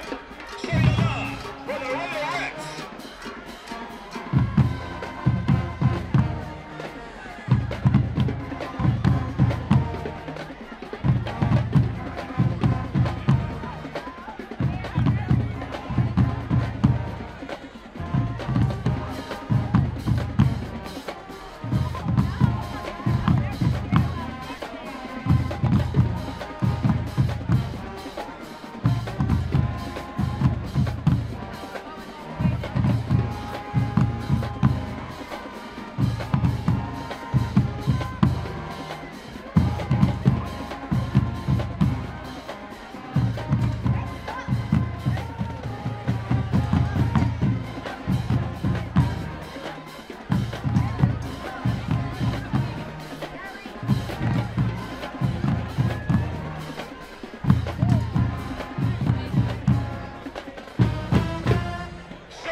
Now we'll slow it down.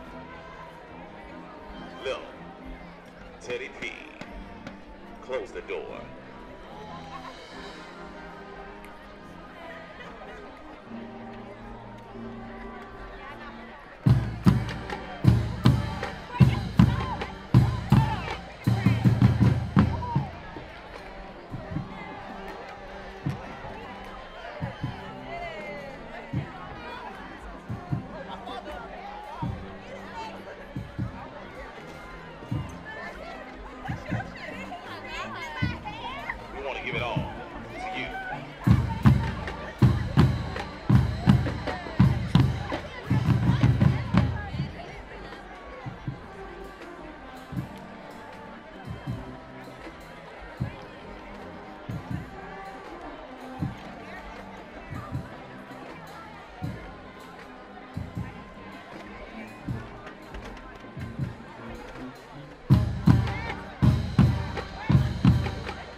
Nation. Are you ready? We ready? Party on Northside Drive at the Dome. Let's go. Taking it to the state championship. Raider Nation, stand up. Support your team. Hey, hey, hey. Hey, are we ready? We ready?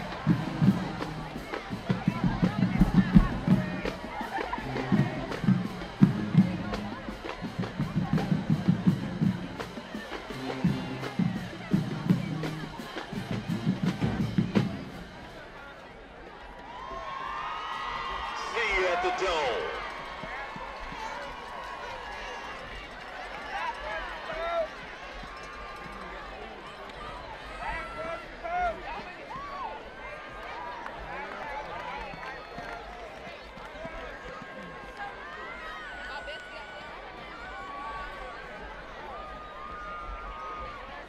My Stockbridge family!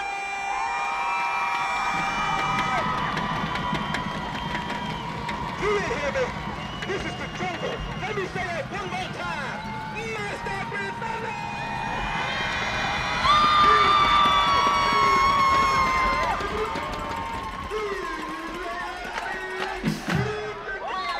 And now it's time for the originators. Get out your seats. Stand on your feet. Now stand on your seats and let's welcome the Stockbridge High.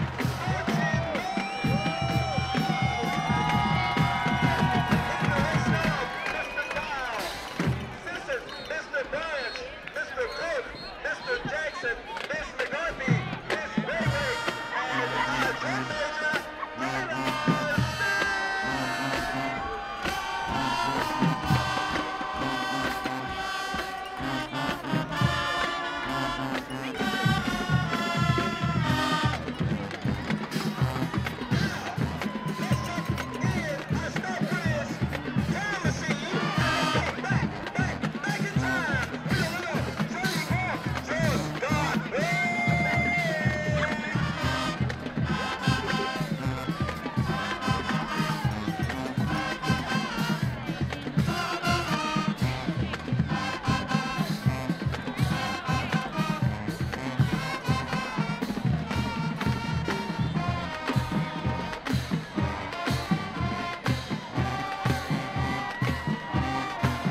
Wait a minute. Watch them Tigers get down in it.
Jam-packed all day.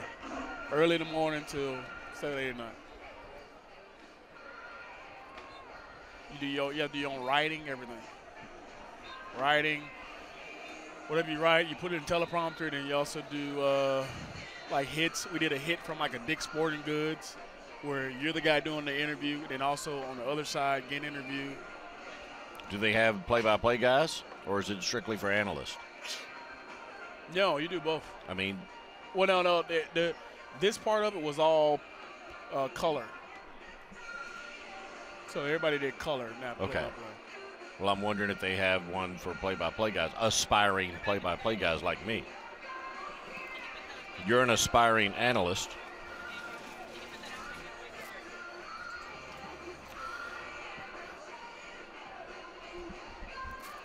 Did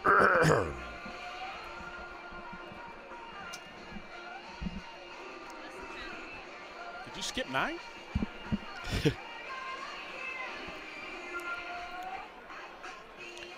Back at Stockbridge High School for a semifinal showdown, almost ready for the second half. This will be our last webcast of this football season. Championship weekend is handled by Georgia Public Broadcasting, and we're feeling very left out and very deprived about that. We should be there. But nobody cares about our problems. It's all right. It's all right. You know, there's no reason to complain, DJ, because 70% of the people don't care and the other 30% are glad you got problems. That I do like. That is a great statement. That one credits Georgie boy, my dad. He deserves all the credit for teaching me that. We got a good ball game, though. Only a 5-point difference here between Stockbridge and Mays, and we want to show you how we got to this point in the scoring. It was started by a pickoff. Monquavian Brinson for the Raiders picked off Malachi Brown, and then Asania Adderhold found to Paris Carter, and man, he turned it on. Really, really explosive play. He's done a great job all night. changing the momentum, and this is a big, big play by DeMar Chanis, turning this big-time play into a first down, and just the momentum right now took over for Stockbridge. Jamari Clark on the receiving end of the touchdown pass from Malachi Brown. They successfully turned a two-point conversion, but then a beautiful 2-minute drill that only took about 1:25 for Mays to come down the field and retake the lead. They missed on a two-point conversion try, and that's why the score is 13-8. So as we mentioned going into halftime, a few nerves, a few jitters, and kind of stiff, and kids afraid to make mistakes. But then one guy who was really letting it flow defensively was Wiley for Stockbridge. Yeah, 4 sacks. Wiley's been a wreaking havoc throughout that first half for Stockbridge, and I don't know if they can block him because he's done a great job getting to the quarterback and then finishing. His motor, his effort has been the real true difference, and why Stockbridge is still in this ball game and got a chance. So if he continues that in the second half, get after Mays a little bit more, this is going to be interesting to see. Number 99 in orange and white numbers, Charles Wiley, came in with the team-leading 15 sacks, and he already has 4 through the first half of play in this semifinal game. There's another look at Corey Jarvis, head coach for Mays. Leader of this program in just his second year on the job.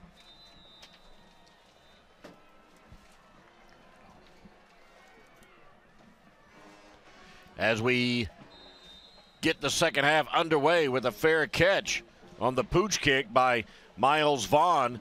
As we told you early on, Stockbridge won the coin toss at the beginning of the game. They deferred to the second half, so they start the second half on offense under the leadership of quarterback Malachi Brown, number 3, trailing by 5. This is what it's all about. There's no tomorrow. You got 24 minutes left in your season. You got to finish it out strong. You got 24 minutes left for tonight. The loser, you're going to go home. The winner, you're moving on, plain and simple. So you got to give the best 24 minutes that you got. Brown gives it to the up back. That's Artemis Mitchell.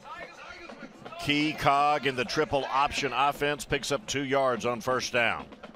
This has definitely been the defensive struggle that we were definitely not expecting coming to this ball game. Both teams score a lot of points, move the football really well. A lot of playmakers on both sides of the football. The real true test tonight has been the defensive lines. Both defensive lines have dominated the line of scrimmage on opposing teams. Absolutely. Again, the up back Mitchell picks up 2, maybe 3 on the second down run. It's the triple option offense for the team in orange and green, the Tigers of Stockbridge. You can look at that helmet of number 4, Artemis Mitchell. He's taken a few shots this season. Yeah, and I think the word at halftime for Malachi Brown was just take care of the football. He had a couple timely turnovers that really turned the ball game around. He has to take control of this team and take control of the football if they want to make it to the next round. 3rd and 6. Whistle blows the play dead. Illegal procedure. Just the second penalty of the game against Stockbridge. 8 penalties. A total of 8 penalties against Mays in the first half. Untimely penalties here. I mean, this is just, you got a manageable 3rd down. You got a chance to pick it up. With your type of offense, you can pick it up on 3rd and 5 or 6, but 3rd and long, even tougher. Look at the numbers from the first half. And the big thing is those penalties we just talked about. Look at the penalties for Mays. They really hampered themselves in the first half, but they're still on top, but those penalties made it really tough for them. Instead of 3rd and 6, now 3rd and 11. Chanis, the ball carrier. We showed you one of his runs. That was another jet sweep, this time to the left side. Big stop made by Shaheem Rutherford. Picked up 5 yards on the play, but not good enough for a first down. So Josh Amonfo will have to come on and kick it away for the Tigers. Back to receive for Mays, number 2, Tyshawn Brown.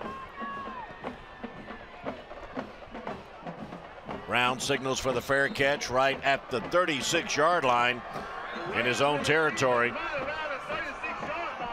Pretty good field position for the Raiders of Mays for their first offensive series. A 3 and out with a penalty for Stockbridge. Mays did a good job. Defensively, they came out, got the stop, coming out of halftime, did a good job of stopping Stockbridge's offense.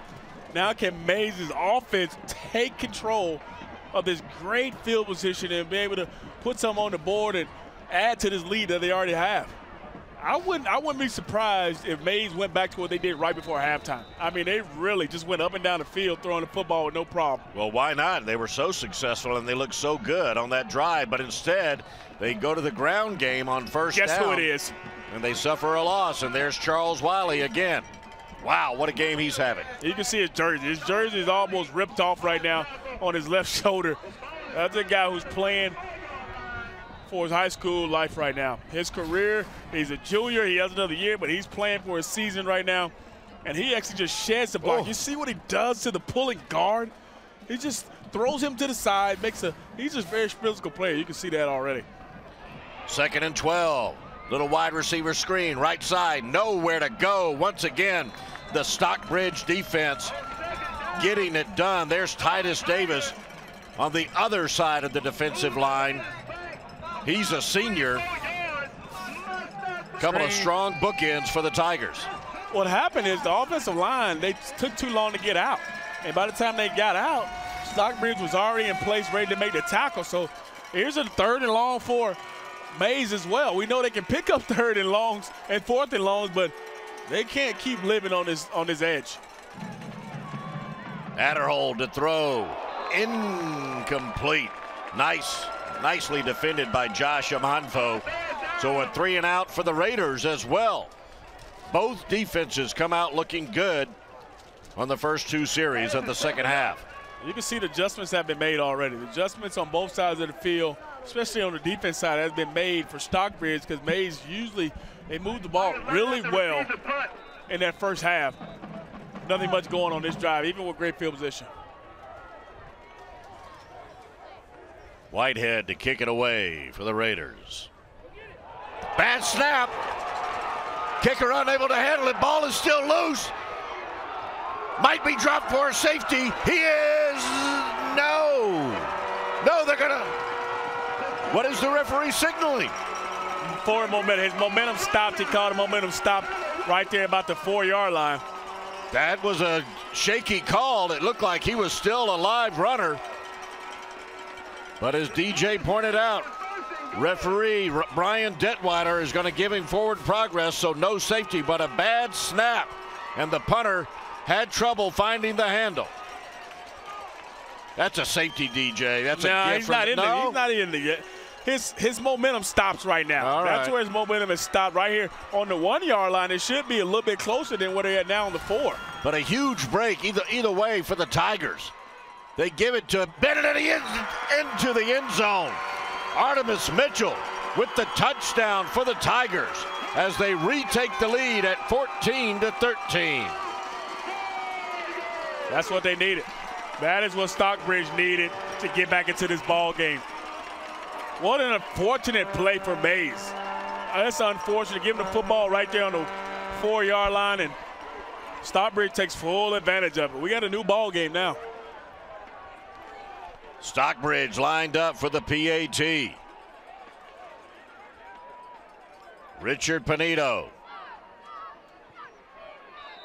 Kick is up. Kick is good. 8:26 remaining in the 3rd quarter. Stockbridge takes advantage of a special teams mistake and retakes the lead at 15-13. Semi-final high school football on WSBTV.com.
Number 4 for Stockbridge, Artemis Mitchell, with his 20th touchdown run of the season, far and away leads the Tiger offense, and it gives his team the lead here in the third quarter as the Tigers take advantage of a costly special teams mistake from the Raiders of Mays. Kickoff fielded by Carter. So much speed, look at him run by people. Past the 40, past the 50, still down the sideline. The speed of DeParis Carter getting it all the way down inside the 25-yard line. Just when Stockbridge captured the momentum, DeParis Carter snatches it back for the team in white and gold. DeParis Carter said, thank you, but no thank you. We're going to take this momentum right back. What a run, what a play. He's done a great job. We talked about him being the MVP all year. From about the 2-yard line, brings it out, and now you see the speed. He just outruns this angle, of the kicker there. And a good job of getting pushed out of bounds right there. Our number 6 pushing him out of bounds, but oh man, what a great swing of momentum now for Mays. All the way down to the 24-yard line of Stockbridge. Ball carrier Charlie Patrick straight up the middle. Picks up 3 yards on first down. 2nd and 7. What an electrifying play by DeParis Carter. He's had at least 2 others previous to that kickoff return. Read option. Again, Patrick, right side. Finally taken out of bounds around the 15-yard line. Juwan Jackson with the tackle. He picks up 5 yards. Big third down here. They got to have this. They don't get it. This long kickoff return will be all for nothing, but they got to make sure they pick up this third down right here. 3rd and 2 with the line of scrimmage at the 17-yard line as Patrick returns to the sideline. It's interesting to see him lead because he's usually the bruiser that picks up these short third downs. Instead, it's an empty backfield formation for Adderhold. Fakes the jet sweep, keeps it himself and goes down. Titus Davis on the stop. Not sure if he made enough for the first down. Doesn't look like it. Nope. We talked to Coach Jarvis earlier this week. He's a 4-down offensive thinker. Not much about field goals. They're going for it on 4th and 1. 4th and 2, check it at the 17.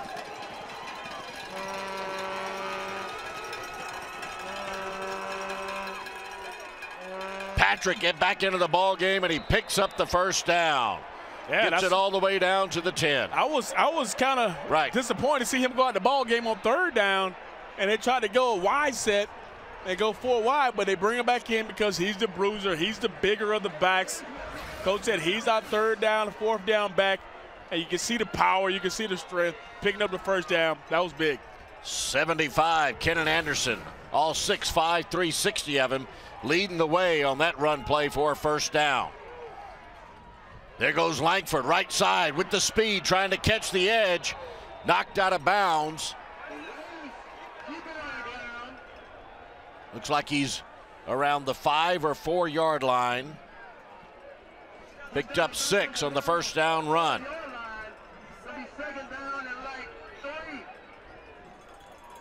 Second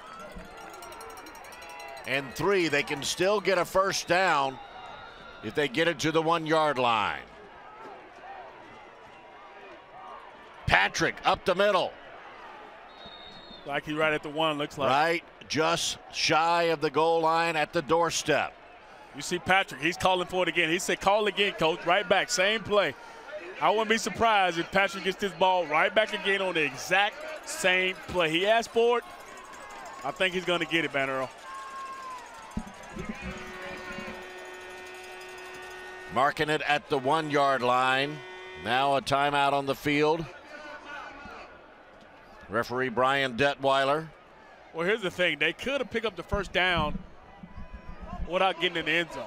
Right. So it could be 1st and goal here without even getting in the end zone.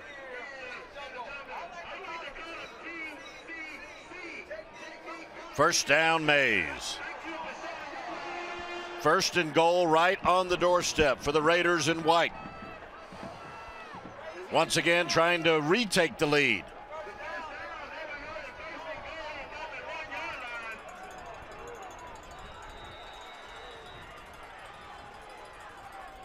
There's Patrick, but he's cut down in the backfield. Beautiful play. Jarius Shade, the free safety, coming in and penetrating the backfield and cutting down Patrick at the feet. You can see it come right off the right edge and just blow that play up. That's a great job of Jarius Shade understanding what they want to do. And Patrick is down now. Yeah, because he hit him right on that hip, kind of knee area. He hit him in the knee area, that's for sure. As he dove at him to get him down. They tried to walk off like they told him just to get down. But what a tough play. What a play by Shade right there. You're going to see him coming right off the edge here on the replay, right off the right edge, taking the knee out and just knifing through. Ooh. He might have had his foot planted there, DJ, at least partially, because Shade making a play, but just kind of a bad timing situation for the ball carrier, Patrick. Second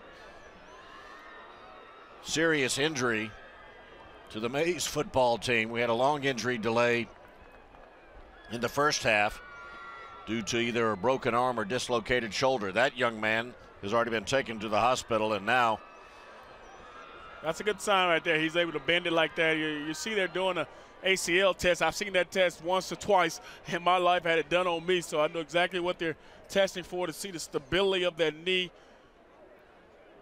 And you see they're trying to stretch it out and bend it and see if he can possibly walk off with it. And you see they're trying to help him up now. You see he gets to his feet. On his feet, but he's being helped off and to the sideline. And again, just a tough break for the Mays Raiders when it comes to injuries. They were right there on the doorstep, and they might have lost a yard on that last play thanks to the great defensive effort from Jarius Shade. Backing him up to the 2-yard line, still second and goal.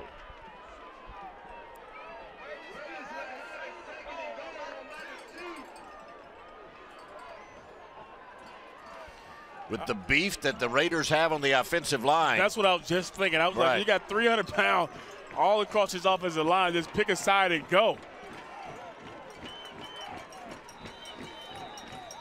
In the backfield with Adderhold. Romardis Bell, 21 on his left. He'll get the ball. But Stockbridge will not let him go anywhere. Instead, he goes backwards.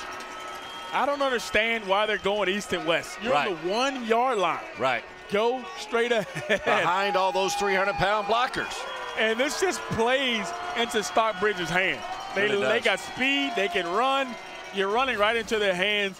You got to run right at them. You got to go mano a mano right at them. But right now, on 3rd and goal, you were on the 1-yard line. Now you're kind of back on the 2 or 3. Now you're on the 3-yard line. You're going the wrong way. I'm not sure where you go now. Looks like possibly they're going to throw it. Durante Langford now the running back. And here goes Adderhold looking to throw. Tipped up in the air, deflected, incomplete.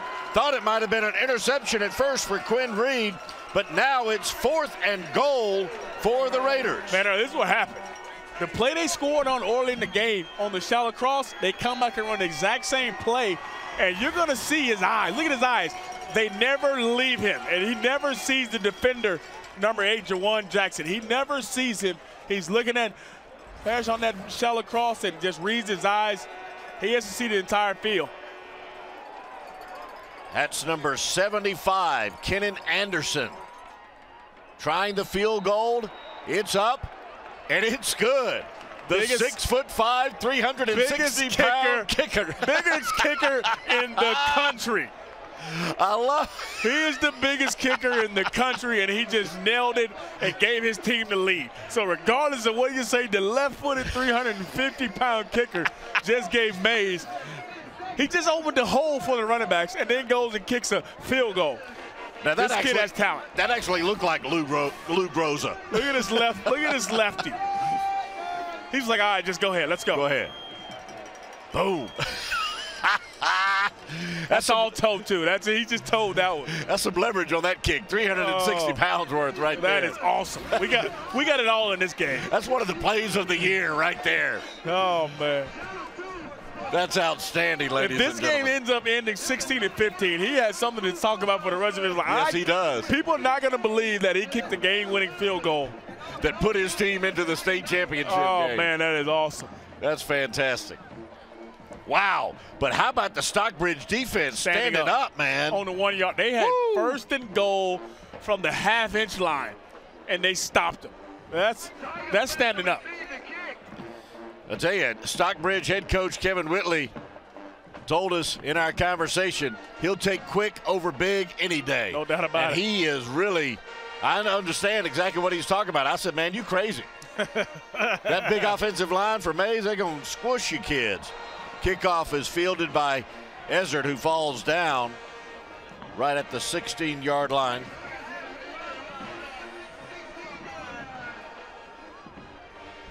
The winner of this semifinal game will take on the winner of Northside, Warner Robins, and Altoona. And you see that Altoona, who we've seen a couple of times this season, being held to just 7 points. Impressive performance by Northside, Warner Robins to hold that Buccaneer offense to just 1 touchdown, and that game is in the 4th quarter. Here goes Stockbridge, taking over offensively. Malachi Brown keeps it on first down, and he picks up maybe 2. They've had 2, maybe 3 big plays with this triple option offense tonight. Other than that, they haven't done anything offensively. You got to think about it. This is a team that averages 255 yards on the ground. They're nowhere near that total tonight.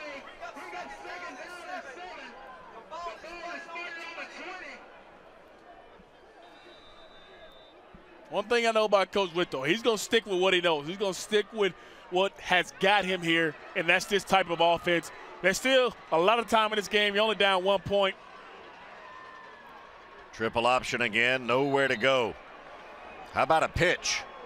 I mean, it seems like 90% of the run plays are right up the middle. I still believe that Malachi Brown is still a little shaken up about after he pulls it. That kind of, from the pitch to where he holds it, I think it is a little reservation from about that part of the offense, because he hasn't done that part of the offense really well tonight. No, after he pulls it, he's had a couple where he should have just failed. He tried to pitch it when he got hit. He had the fumble. And now they're going to get 12 men on the field. Penalty, exactly. Too many men on the field for the Tiger offense. Can't have those kind of mistakes on the 14th game of the year. And you can't have it in this situation now where you weren't doing much on first and second down. It's already third down and you get pushed all the way back. The confidence throwing the football is not extremely high. It'll be interesting what they do here. Going to be 3rd and 11. And the line of scrimmage is their own 15-yard line. Malachi over the middle, ball deflected. And fortunately for the Tigers' sake, it goes to the ground. Good defensive play by DeAndre Brown for Mays. He's the nose tackle, and he got in the way of that pass, so Stockbridge will be forced to punt. That's a good job. He had no chance to get to the quarterback. He didn't get any penetration, but he saw the eyes of the quarterback about to throw. And number 33, DeAndre Brown, did everything he did to get his hands up, and it worked out pretty well getting the block.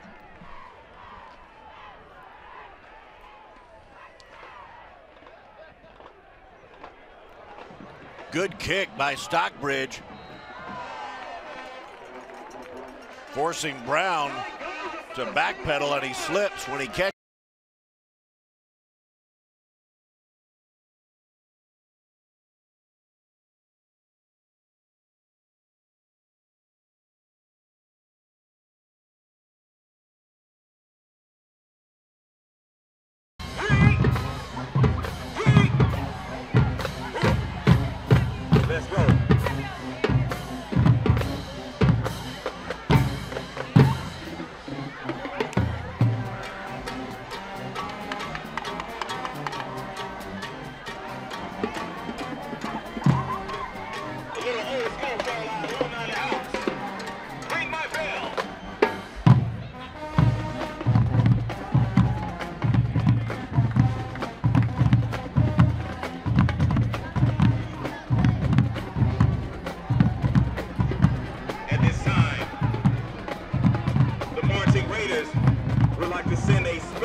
of Mays High School.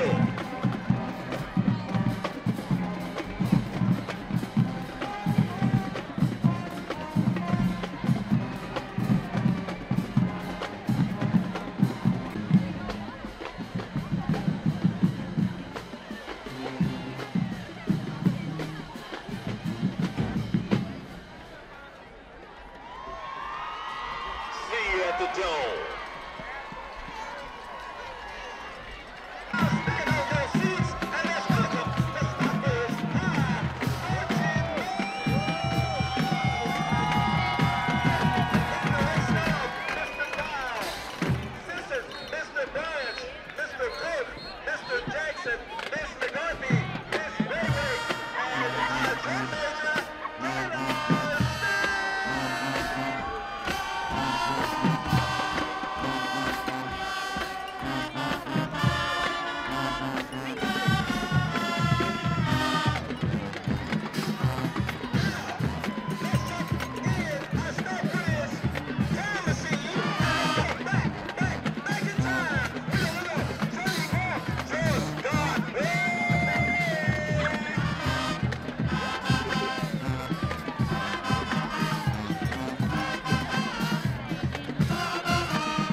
third period.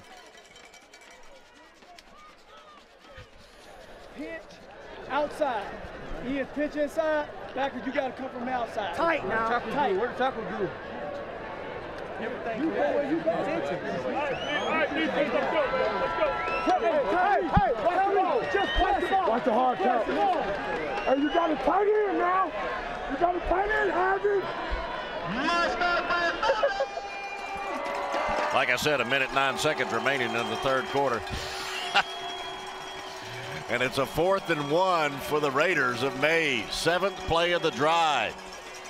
Tyler and Langford in the backfield with Adderhole. Gotta watch the ball. That's the first thing Coach Willie said. Watch the football. Don't get caught with an offsides. Oh, instead, it's the offensive lineman, Dallas Warmack, who jumps the gun. Roll Tide right there. Come on, Roll Tide. Oh, listen to you. That is not what you want right there. And that's going to bring on the punting unit. They were going to go for it. Mercy. Oh, my goodness. Nobody's more sick about it than 5'9". Yeah, because they had a good drive going. They were running the football really well, and they're running to his side majority of the time. So he was excited. He was ready to get off the football, as you can see.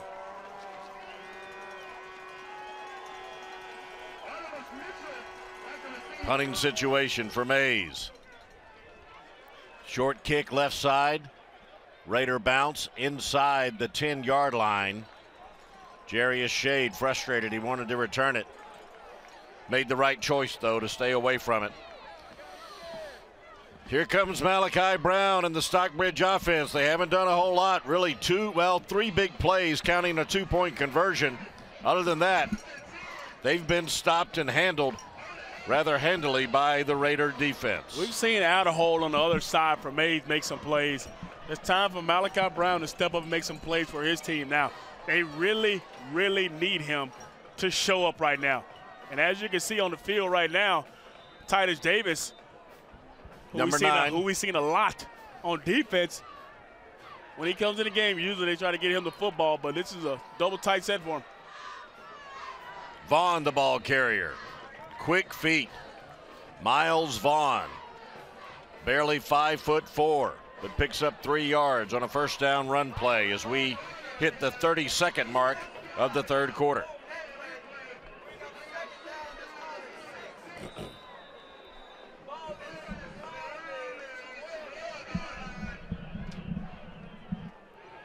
Second and 6 for the Tigers.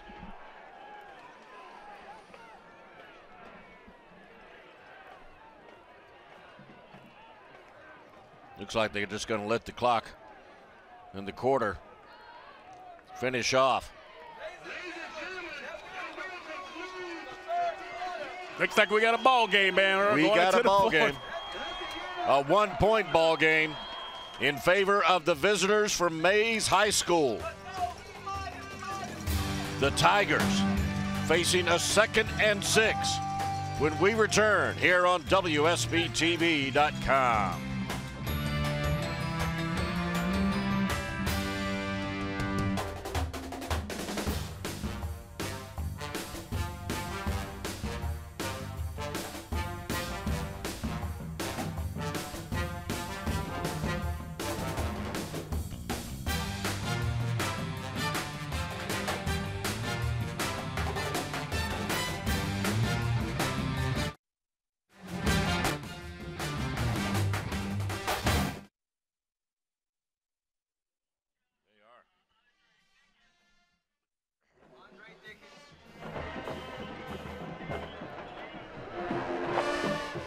Archer 52-7 over Etowah.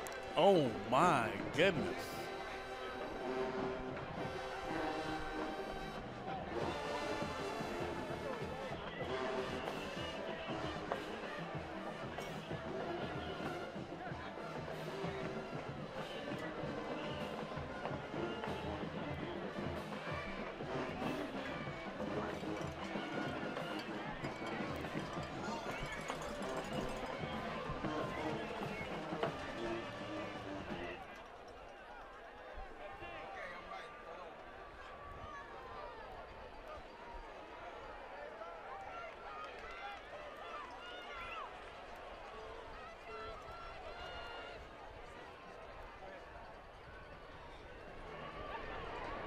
Tigers will have it second down. Let's call it 6. Back at Stockbridge High School, DJ Shockley and Van Earl Wright with you for the fourth quarter. A berth to play for a state title on the line. Malachi Brown with the fake pitch and the complete pass to Artemis Mitchell. Close to the first down. Right at the first down marker, just inside of the 20-yard line. Looks close, Van Earl. Referee Brian Detweiler might be calling for a measurement. Good play. First time we've seen him come out with the bootleg action in his give. Malachi, a nice, easy completion. Not much to think about. Just get on the corner, run pass option. What a good play call going into the playbook to find out one. They are going to call for a measurement.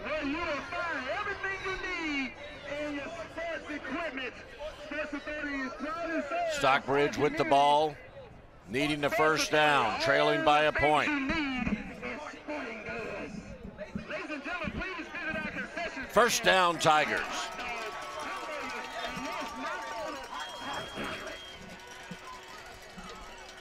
I like that play call. Hadn't seen that all night long. And that's what I'm saying. They need things like that to get him on the edge, move his launch point. Don't just let him drop back and throw the football. Move him around. He's an athletic kid. He can throw the football. Just needs some confidence throwing right now. And if any time he needed it anymore, it's right now in this fourth quarter. First and 10, line of scrimmage at their own 19. Tiger offense on the move, but the left side jumped. So it'll be first and 15. Illegal procedure against the Tigers. Just when they converted, they go backwards. You see Coach Witt there trying to entice his kids now to stay on task. They got to stay on task right now. They're not really first and 15. Offense not made to go long like this. Nope.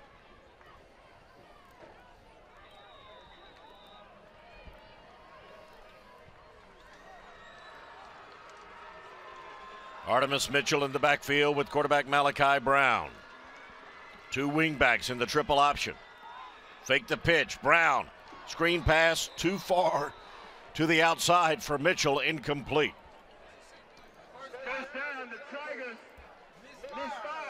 They come back with the bootleg again to the right side. He just throws that one a little bit too hard, but I like it. I say come back to it. It's open. It's there. He just has to complete it.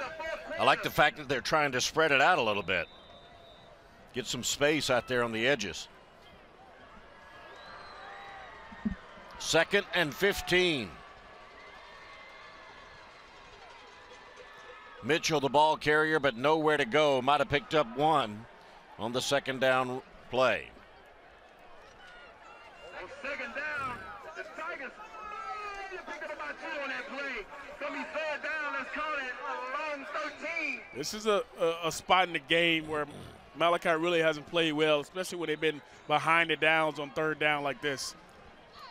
You got to wonder if they try to bootleg action again to get him on the corner, give him a chance to run or pass. They put him in the shotgun to see what he can see downfield. It looks like Mays is playing coverage. Third and 13. Brown to throw, right side to Vaughn. Nowhere to go. Got to throw the ball downfield when it's third and long, DJ, and I'm not sure they have the capability as another Raider ball player goes down to injury. Brian Jackson, a backup linebacker, lost his helmet.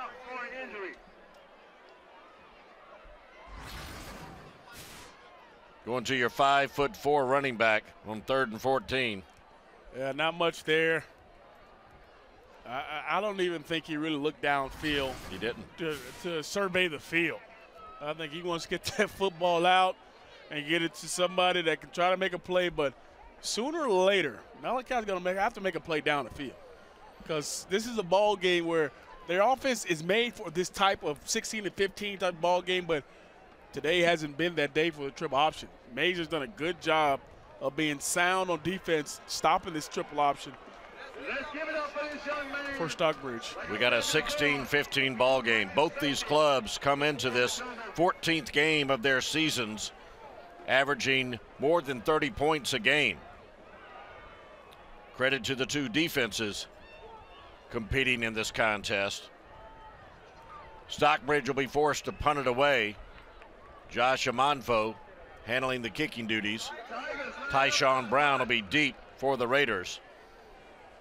Amonfo needs the punt of his life right here. High snap, but he's able to handle it. Poor kick, might get a bounce. No, it hits one of his players. Hits Titus Davis in the back. Stockbridge looking for a call, but it seemed to clearly hit It's the Stockbridge Tiger player. Yeah. It did not hit Mays, and you see Stockbridge is lobbying that it hit one of Mays' players, which it didn't. It'll be marked at the 39 of Stockbridge, just a 25-yard punt. Mays will take over with a 1-point lead. It hit Davis or Wiley.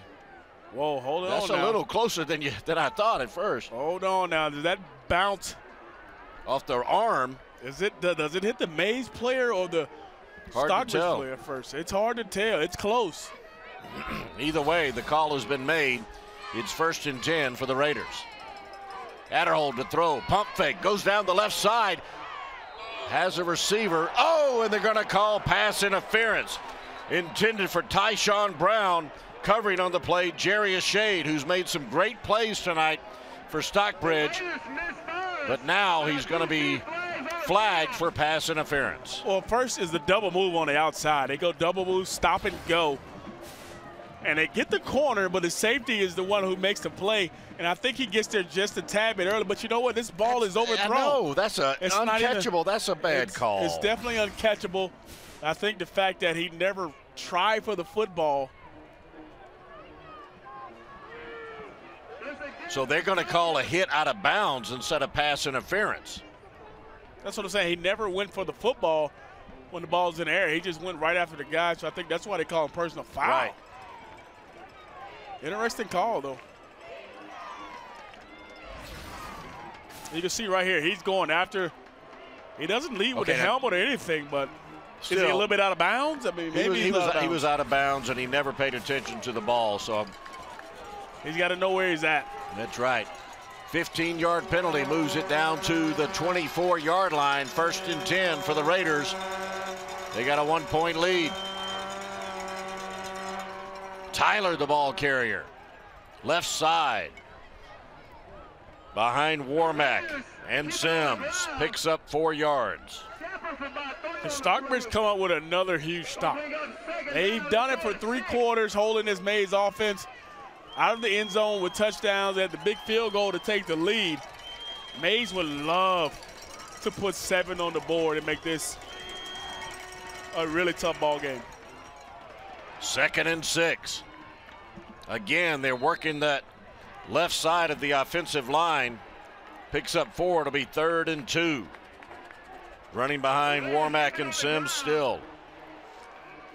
Mays can go down and score and make it an 8-point ball game and force Stockbridge to go down and score and have to do a 2-point conversion. That's a lot to ask for a Malachi Bryant offense who hasn't really done much. Right. And now the biggest thing working against them, that clock. That's right.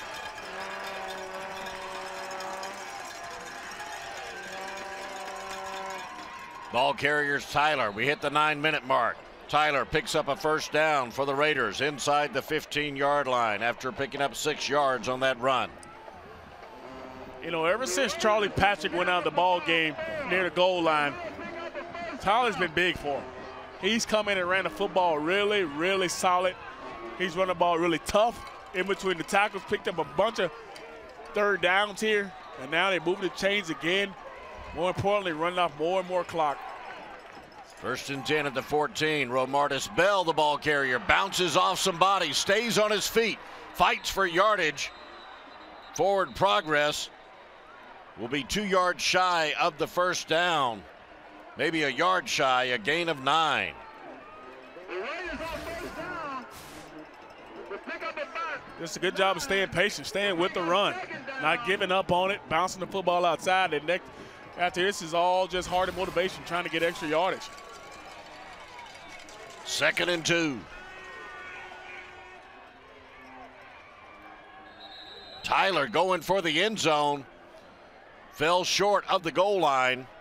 Still picked up 5 yards on the play. And picked up a first down at that. So now it's going to be 1st and goal. But we saw last time they had 1st and goal from the half-inch line and couldn't get in. Yeah, that's right. And you see who's coming to the ball game is Tyler, the bruiser of the backs. First down, stop the clock momentarily. Now it's running again. Tyler into the end zone. Touchdown, Mays. 22-15, they pad their lead. Now, this is a big, big extra point. This takes it from a regular just 7-point game to 8-point game. Huge extra point right now for the big 350-pounder. 360, DJ. 360, 360. I'm sorry. Kenan Anderson has already converted on a field goal tonight.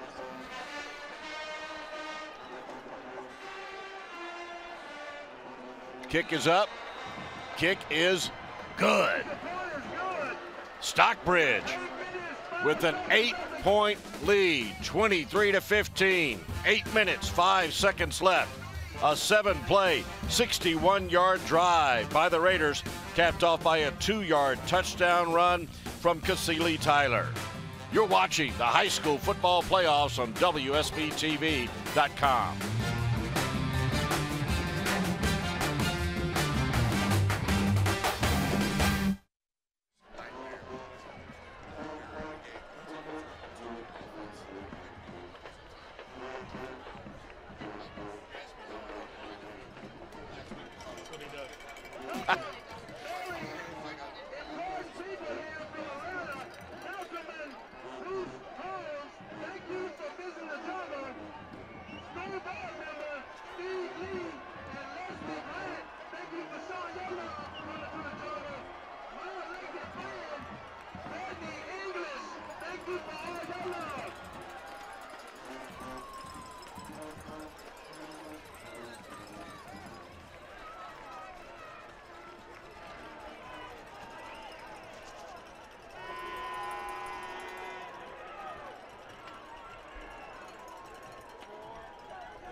Back at Stockbridge High School, where the Raiders have just extended their 1-point lead to 8 points, 23-15. 8 minutes, 5 seconds. Very short kickoff fielded by Miles Vaughn at the 35-yard line. I'm not sure if he indicated fair catch or if the referees just made it an unreturnable kick. No, he called for the fair catch and he kind of forgot. He's done it a couple times tonight, called for the fair catch and I he just missed the forgot. fair catch signal. So Malachi Brown and the triple option offense of Stockbridge has, as you take a look at the playoff bracket, Altoona making a comeback. Do we have a final on that, Stefan? It's still in the 4th quarter. Altoona, wow, storming down the comeback trail. Just down 27-7 in the 4th, making a run at it. 1st and 10 now for Stockbridge. Brown chase from behind, hit as he throws, and it's picked off. That's 36. Still on his feet. He is taking it to the house. No, it's going to be called back. Miles Reed, the defensive end, picking off the deflected pass, but we might have a flag. No, they're going to say he stepped out around about the 28-yard line. We got to see who came around the backside, who got that pressure that made him deflect that football. Got to see who that was that came around the corner that made him. Oh, man, that's just disappointing right there for Stockbridge. That might be the dagger for him. Devastating for the Tigers. If they can get a stop, though, they still got a chance. We see who's running across his backside. I think it's 33. And then Miles Reed with the pick stepped out of bounds at the 28-yard line, and that's where the Raiders offense will take over once again. It's Romartis Bell up the middle. But we got a flag in the offensive backfield.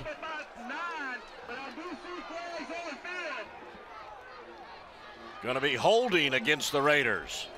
Hold your horses now. This game is far, far from over. We've seen Stockbridge come up with some key stops. They're still only down by one possession, so they got a good chance of getting this football back, but the defense got to stand up one more time. And the Tigers have stayed in this ball game because of their defense. The holding penalty will move the line of scrimmage back to the 37-yard line, slowing down the Raiders' momentum a little bit. But they still got the football. 1st and 20 from the Stockbridge 37.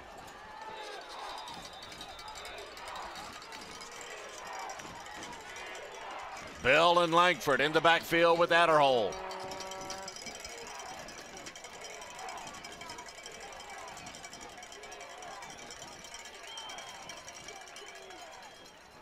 Bell, the ball carrier. Good stop on the defensive line by Carlton Woods. Still, Bell able to pick up 4 yards.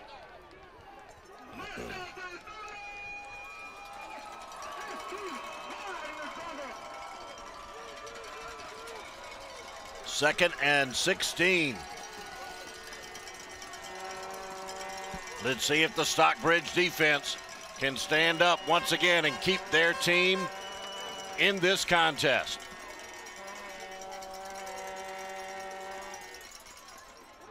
Adderhold keeps it himself, nowhere to go. Bad decision by the Mays quarterback, Titus Davis, right there to meet him and dropping for a loss of 2. It'll be 3rd and 18. And here once again, they try to get Adderhold on the corner, and he just doesn't have the speed to beat around the corner of this pretty fast Stockbridge defense, but they're stepping up right now. This is what they need, 3rd and 18. I'm sure Mays don't want to do anything to hurt themselves here, but Stockbridge has a great chance of getting this football back.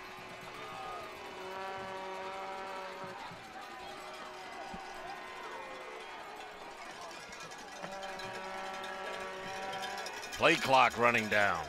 Adderhold looking to throw down the right side. Overthrows the intended receiver, Randricus Davis. It'll be 4th and 18. And yes, the Stockbridge defense did stand up and force a punt by the Mays offense. Holding penalty also helping Stockbridge's cause. Wow, this is just surprising. I mean, they survived a huge blow right there. If you're Stockbridge, you had an interception that almost returned for a touchdown. Now you get the chance to get the football back. You got 6 minutes to go in this ball game. You got plenty of time to get down the field and score.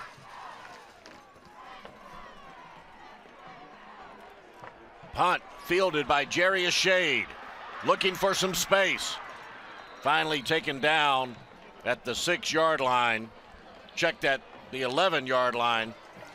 And that's where, once again, the triple option offense will retake the field for Stockbridge.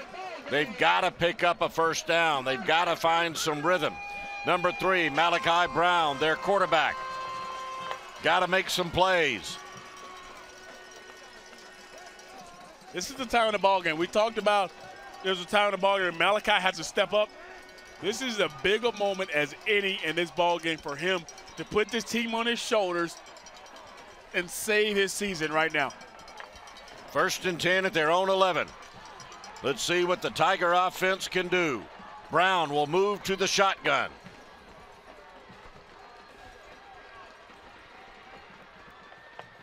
To throw on 1st down. Has a receiver, but he cannot haul it in. That's number 5, Jamari Clark. Good hit on the backside by Monquavian Brinson for the Raiders. Oh, man, I mean, that was a bang play. Good throw, good chance of catching this football, but like you mentioned, Monquavian is right here at the end, right at the point of contact, coming off his man to make that hit. That's just a great play. That's just a great instinct by him to come off his offensive player and make that hit. 2nd and 10 for the Raiders. 5:47 remaining in the 4th quarter. Brown downfield overthrows his intended target, 33, Miles Vaughn. One thing that I haven't seen tonight from this Stockbridge offense is any type of screen. Receiver screen, running back screen, some, because we've seen these Mays defenders get up the field really well. They run fast.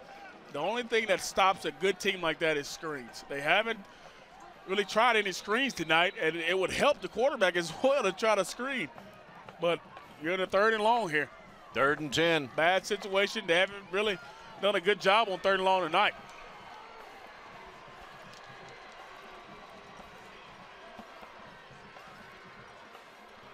Brown to throw again. Oh, and he drops the ball. Ball is still loose. Miles Vaughn looks like he might have jumped on it to recover the loose ball for Stockbridge, but a huge loss on the play. Yes, the Tigers are able to recover. All 5'4" of Miles Vaughn able to jump on that loose football, but it'll be 4th and very long. He just got to tuck that football away. He has to put that football away, especially in traffic. And Stockbridge survives another blow by Mays not being able to get on the football. They had a chance 2 or 3 times to get at it. Less than 5 minutes. Bad punt and a worse bounce for Stockbridge. Finally downed at the 25-yard line. Mays once again will have a golden opportunity to put this one away and advance to the Georgia Dome. The Stockbridge offense just unable to get anything going in this second half of play. Seems like the entire second half has been spent in Stockbridge territory. They've had their chances too. Stockbridge has had their chance on offense to try to tie this game back up or move the football and just unable to do it. Tyler, the ball carrier, left side, stays on his feet. Still on his feet. And finally gang tackled inside the 20, close to the 15-yard line. Gain of 8 yards on the play. You're just asking a lot of your defense right now. Stockbridge's done a good job all night of keeping this Mays offense out of the field, especially when they put it in some bad situations. But you're just asking too much of them. They're almost like bend but don't break, but they've been put in so many bad situations tonight. It's tough to overcome all of them. Going to be 2nd and 3.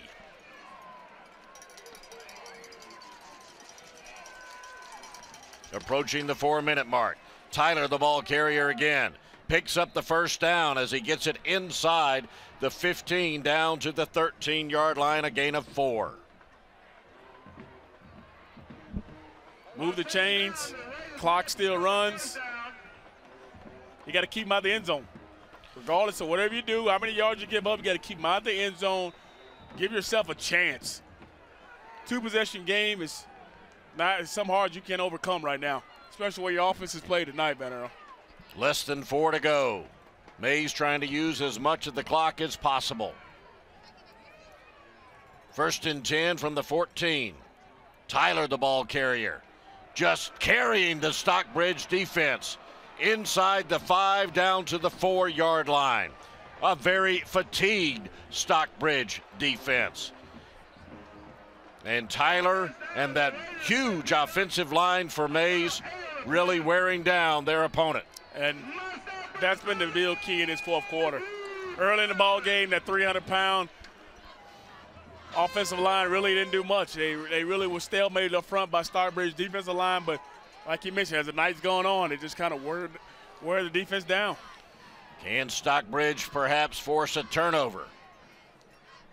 3 minutes to go.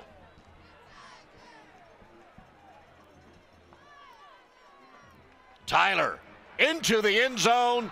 Touchdown, Mays. That just might do it. It's a 14-point ball game right now with the extra point pending. Like I mentioned, Van Earl, it's just so much for your defense to overcome. They did a good job majority of the night, but you just put in so many bad situations, hard to overcome them. The Raiders of Mays High School, a school that opened up in 1981, the first City of Atlanta school to advance to the semifinals of the state playoffs since 2005. The kick after is good. And we've got a 15-point ball game with 2 minutes and 51 seconds. And the celebration is starting to bubble for the Raiders of Mays. The number 3 seed having to play their playoff games on the road, and now it looks like they're headed to the Georgia Dome. This is WSBTV.com.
Less than 3 minutes ago at Stockbridge High School. And the Raiders of Mays High School have just stretched their lead to 15 points. Headed for a state championship showdown against the winner of Altoona and Northside Warner Robins.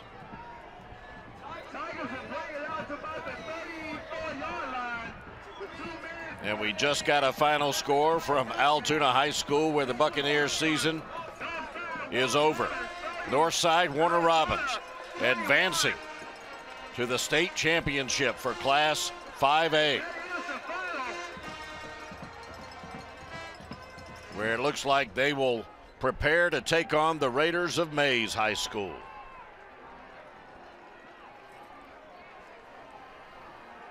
Stockbridge offense retakes the field. Malachi Brown throws an interception on first down. And now the celebration can definitely kick into high gear. Picked up by Fernando Jordan. His 6th interception of the season. Yep, there's your dagger. Just not able to overcome. The offense did not really come play tonight. You got to give a lot of credit to Mays' defense. They really came out and shut down a high-powered offense. And that triple option offense is hard to stop. And they did it. And the Stockbridge offense came in averaging 34 points a game. But the Mays defense has held them to just 15.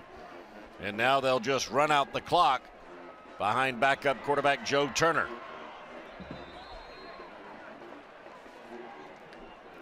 Let's hope the Stockbridge defense can at least keep them out of the end zone. Well, Mays got to be extremely excited. From where they came, you talked about playing on the road all year, especially in the playoffs, coming up with a huge win tonight. This is a well-taught football team here.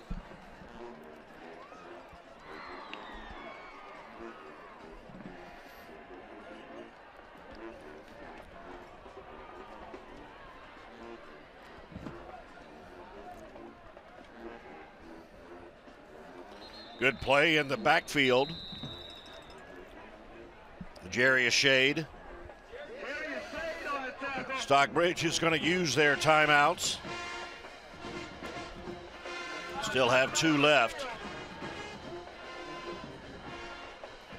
That to me is just extending the pain. Well, maybe you're hoping, hey, call timeout. Turnover. You have a turnover, Scoop run it and back. score, who knows? You never know. You can hope for the best. That's all you can do. But I'm sure on the other side, they say the same thing. Hold on to the football. We don't care about yards. We care about the football.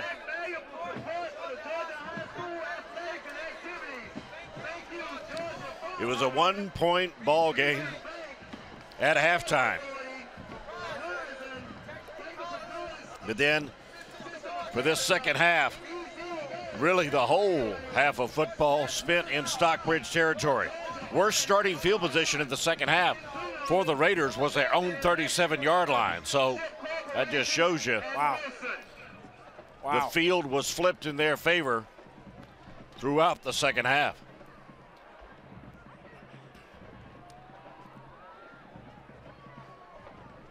Two minutes, 11 seconds remain. Joe Turner is your second string quarterback for Mays. You see Stockbridge trying to hold up the runner, Romartis Bell, and set up a strip. But Bell picks up 6 yards on the play and holds on and protects the football. That's what they teach. Stand one guy up and the other guy comes and pulls it out. But like I mentioned, main focus in Mays' conference over there was hold on to the football. Wrap it up with 2 hands. I don't care what you do. Hold it up. And we mentioned a lot of college recruiters on hand tonight with so much talent on the field. One of those, Ryan McClendon from Georgia, good friend of DJ's. And you guys were kidding about the former running back coach, I guess, in Athens or the. Yeah, baby. Coach Ruck.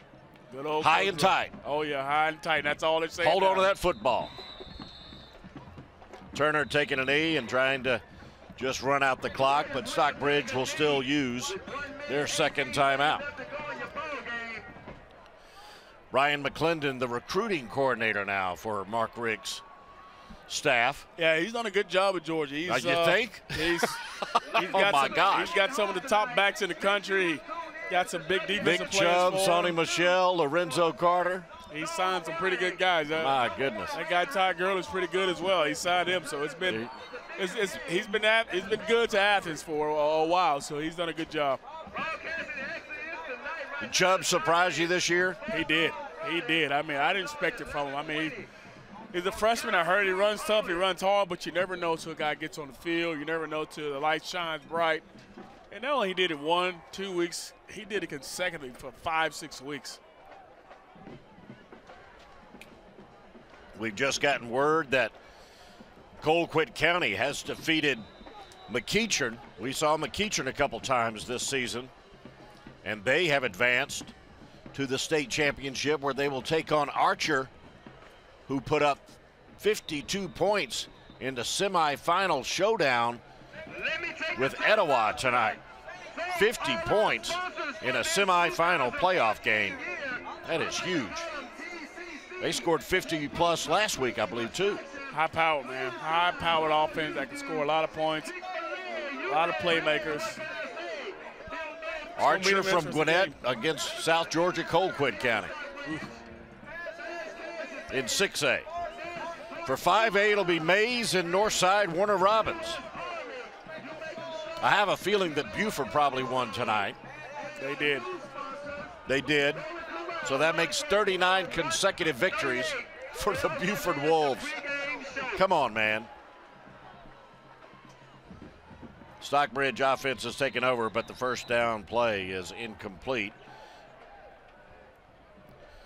The 4A final matchup is going to be Buford against St. Pius, the Golden Lions, taking care of Woodward Academy. Going to be another huge weekend of state championships being decided at the Georgia Dome. A lot of good games. Going to be some very competitive games, I believe. Should be interesting to see what happens. Get to play under the big lights in the Dome. 67 seconds remaining in this one. Pass complete over the middle to Ezzard. That's the first catch that the star freshman receiver has made tonight. Yeah, bright future. We didn't get a chance to talk about him much tonight, but Coach said he's an absolute Division I player. He's going to have a bright future ahead of him. Pass right side also complete to Jamari Clark. As we mentioned, it was a one-point ball game at halftime. Very competitive in the first half. Mays was their own worst enemy with 8 penalties in the first half. Stockbridge penalized just once. But the second half really spent entirely in Stockbridge territory. And the big offensive line for the Raiders of Mays just wearing down the Stockbridge offense. As Brown goes deep down the left side, complete to number 7, DeMar Chanis, and he gets it out to midfield. Clock will stop momentarily. You gotta like this though. They're still continuing to fight for the seniors. This is all they got. The last time they put on their Stockbridge uniform, so they continue to fight, continue to play.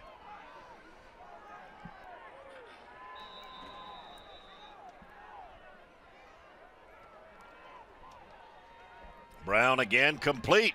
No, in and out of the hands to Jacob Pinch. 36 seconds remain.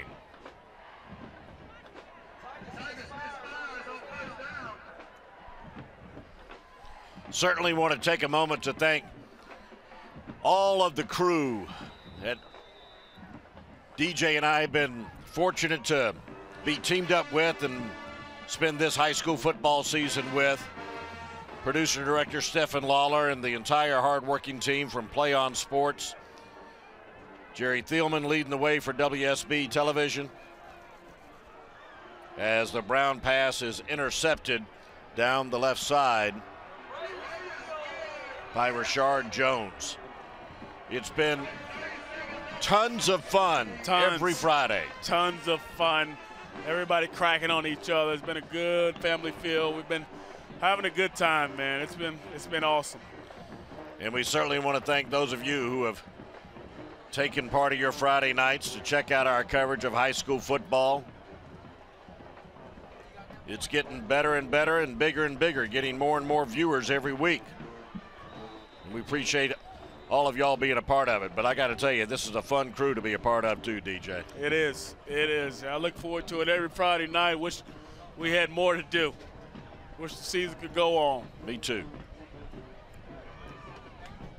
Laura and Andrew up here in the booth, also known as Drewski, also known as Rain Man. No doubt, that's Drewski. Because he gets us the numbers so fast.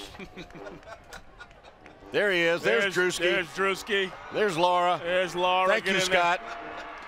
Scott down on the field, him and Ben.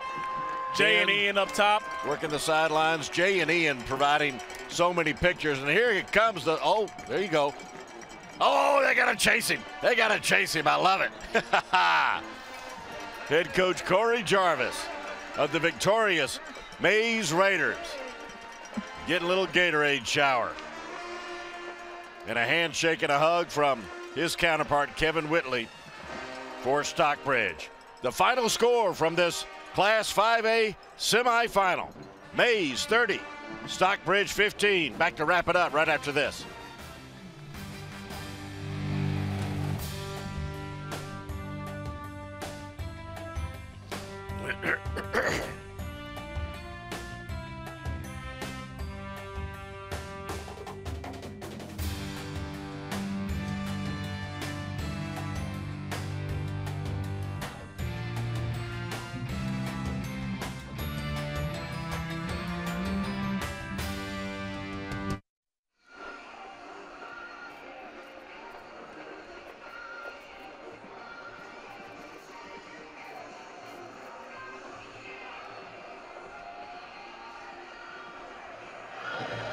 Wait, what was the... Right.